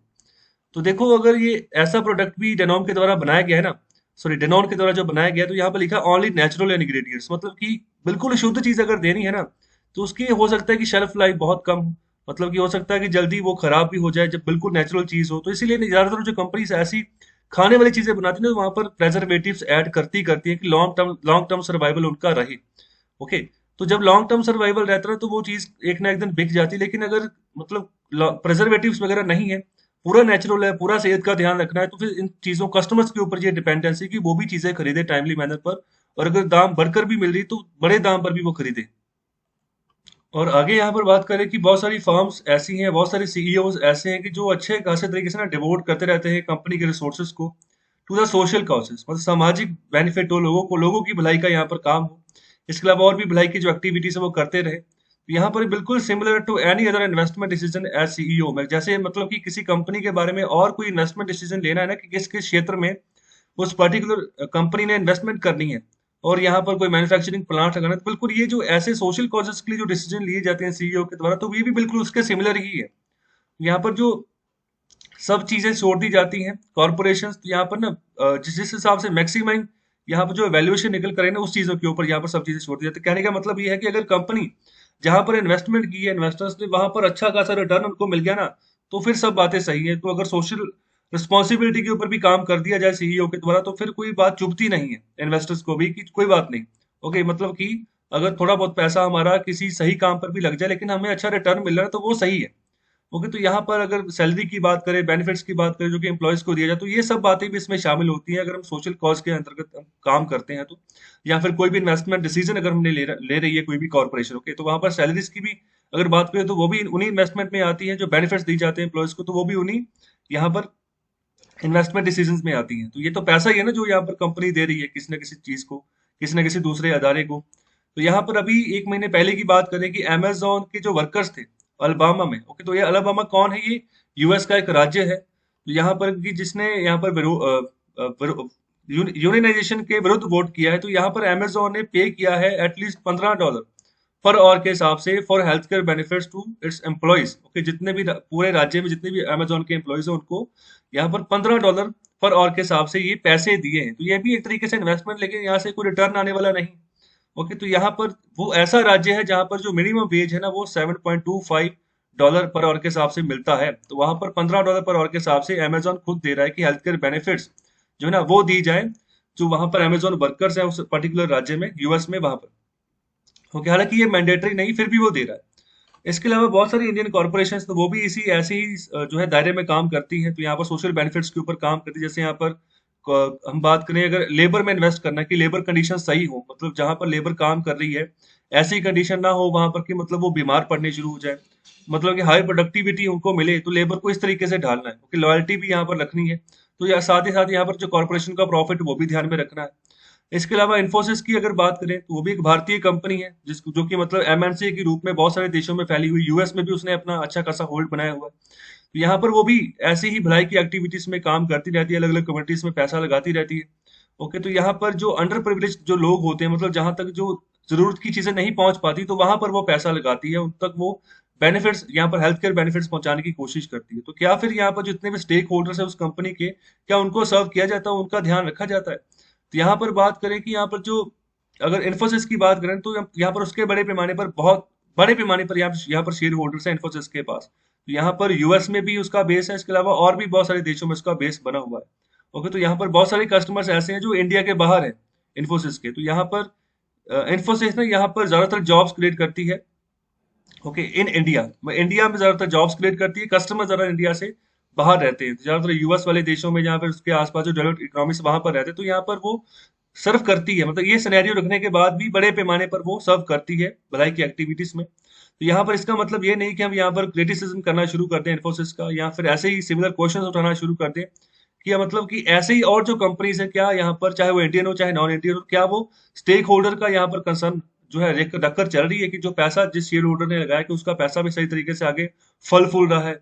ओके, तो यहाँ पर क्वेश्चंस हालांकि काफी उठते रहते हैं, तो यहाँ पर चैलेंज यही है। So challenge of how much and for whose benefit to invest under system other than stake holder interest. Okay, अगर स्टेक होल्डर के इंटरेस्ट के अलावा भी अगर कोई इन्वेस्ट किया जा रहा है तो किसको बेनिफिट हो रहा है? तो यहाँ पर इस इन्वेस्ट सिस्टम के तहत किसको यहाँ पर जो है फायदा मिल रहा है, और यहाँ पर किस तरीके से कंपनी आगे बढ़ रही है? तो क्वेश्चन यही उठता है। तो बात यही है कि अगर दोनों काम करने हैं तो सही तरीके से करो। ऐसा नहीं है कि पूरा का पूरा फोकस ही, जैसे यहाँ पर डेनॉन कंपनी की एग्जांपल ली, कि पूरा फोकस ही एनवायरमेंटल एक्टिविटीज के ऊपर लगा दो, और यहाँ पर ये देखो ही ना कि इन्वेस्टर्स का भी कोई यहाँ पर इंटरेस्ट है, उसका पैसा ना डूब जाए। ओके, तो ये फिर गलत बात हो जाएगी। ओके, तो प्रोफेसर जो है वो राइटर है, तो वो यहाँ पर MIT Sloan school of management US में वो पढ़ाते हैं। ओके, तो वहां पर प्रोफेसर है। और अभी बारी है अभी के इकोनॉमिक कंसेप्ट की। तो आज का जो टॉपिक है वो है कंज्यूमर नॉन ड्यूरेबल्स। तो कंज्यूमर नॉन ड्यूरेबल्स कैसे कंज्यूमर गुड्स होते हैं, मतलब कि वो ऐसे कंज्यूमर गुड्स होते हैं जिनकी यहाँ पर जितनी भी सेटिस्फेक्शन है ना, मतलब जब उनको जिस टाइम पे कंज्यूम किया जाता है उसी समय खत्म हो जाती है। ओके, तो यहाँ पर यील्ड अप, मतलब उसी समय उसकी सेटिस्फेक्शन यूटिलिटी जो है पूरी हो जाती है जब उसको कंजप्शन की जाती है। जैसे यहाँ पर एग्जाम्पल के तौर पर बात करें, जैसे चीज हो गया, पिकल्स हो गए, अचार वगैरह हो गया, जैम वगैरह हो गया। ओके, तो ये बिल्कुल ऑपोजिट है जो हमारे कंज्यूमर ड्यूरेबल्स होते हैं, जिसके बारे में हमने एक दिन पहले पढ़ा था। तो यहाँ पर उसके बिल्कुल ऑपोजिट हो गया कि कंज्यूमर ड्यूरेबल्स के बिल्कुल ऑपोजिट है। मतलब कंज्यूमर ड्यूरेबल जो कि काफी लंबे समय तक चलते हैं, जो चीजें जैसे कार वगैरह हो गया, फ्रिज वगैरह हो गया, स्कूटर वगैरह हो गया, तो उसके मुकाबले में ये मतलब बहुत कम समय रहता है। ओके, चीज, पिकल्स, जैम, तो ऐसे ही सभी चीजों को हम यहाँ पर कंज्यूमर नॉन ड्यूरेबल्स कहते हैं। तो कैसा लगा लेक्चर आपको? तो फीडबैक अपना जरूर दें, शेयर करें इस लेक्चर को ज्यादा से ज्यादा, चैनल को सब्सक्राइब करें, लाइक करें। बहुत बहुत शुक्रिया, धन्यवाद।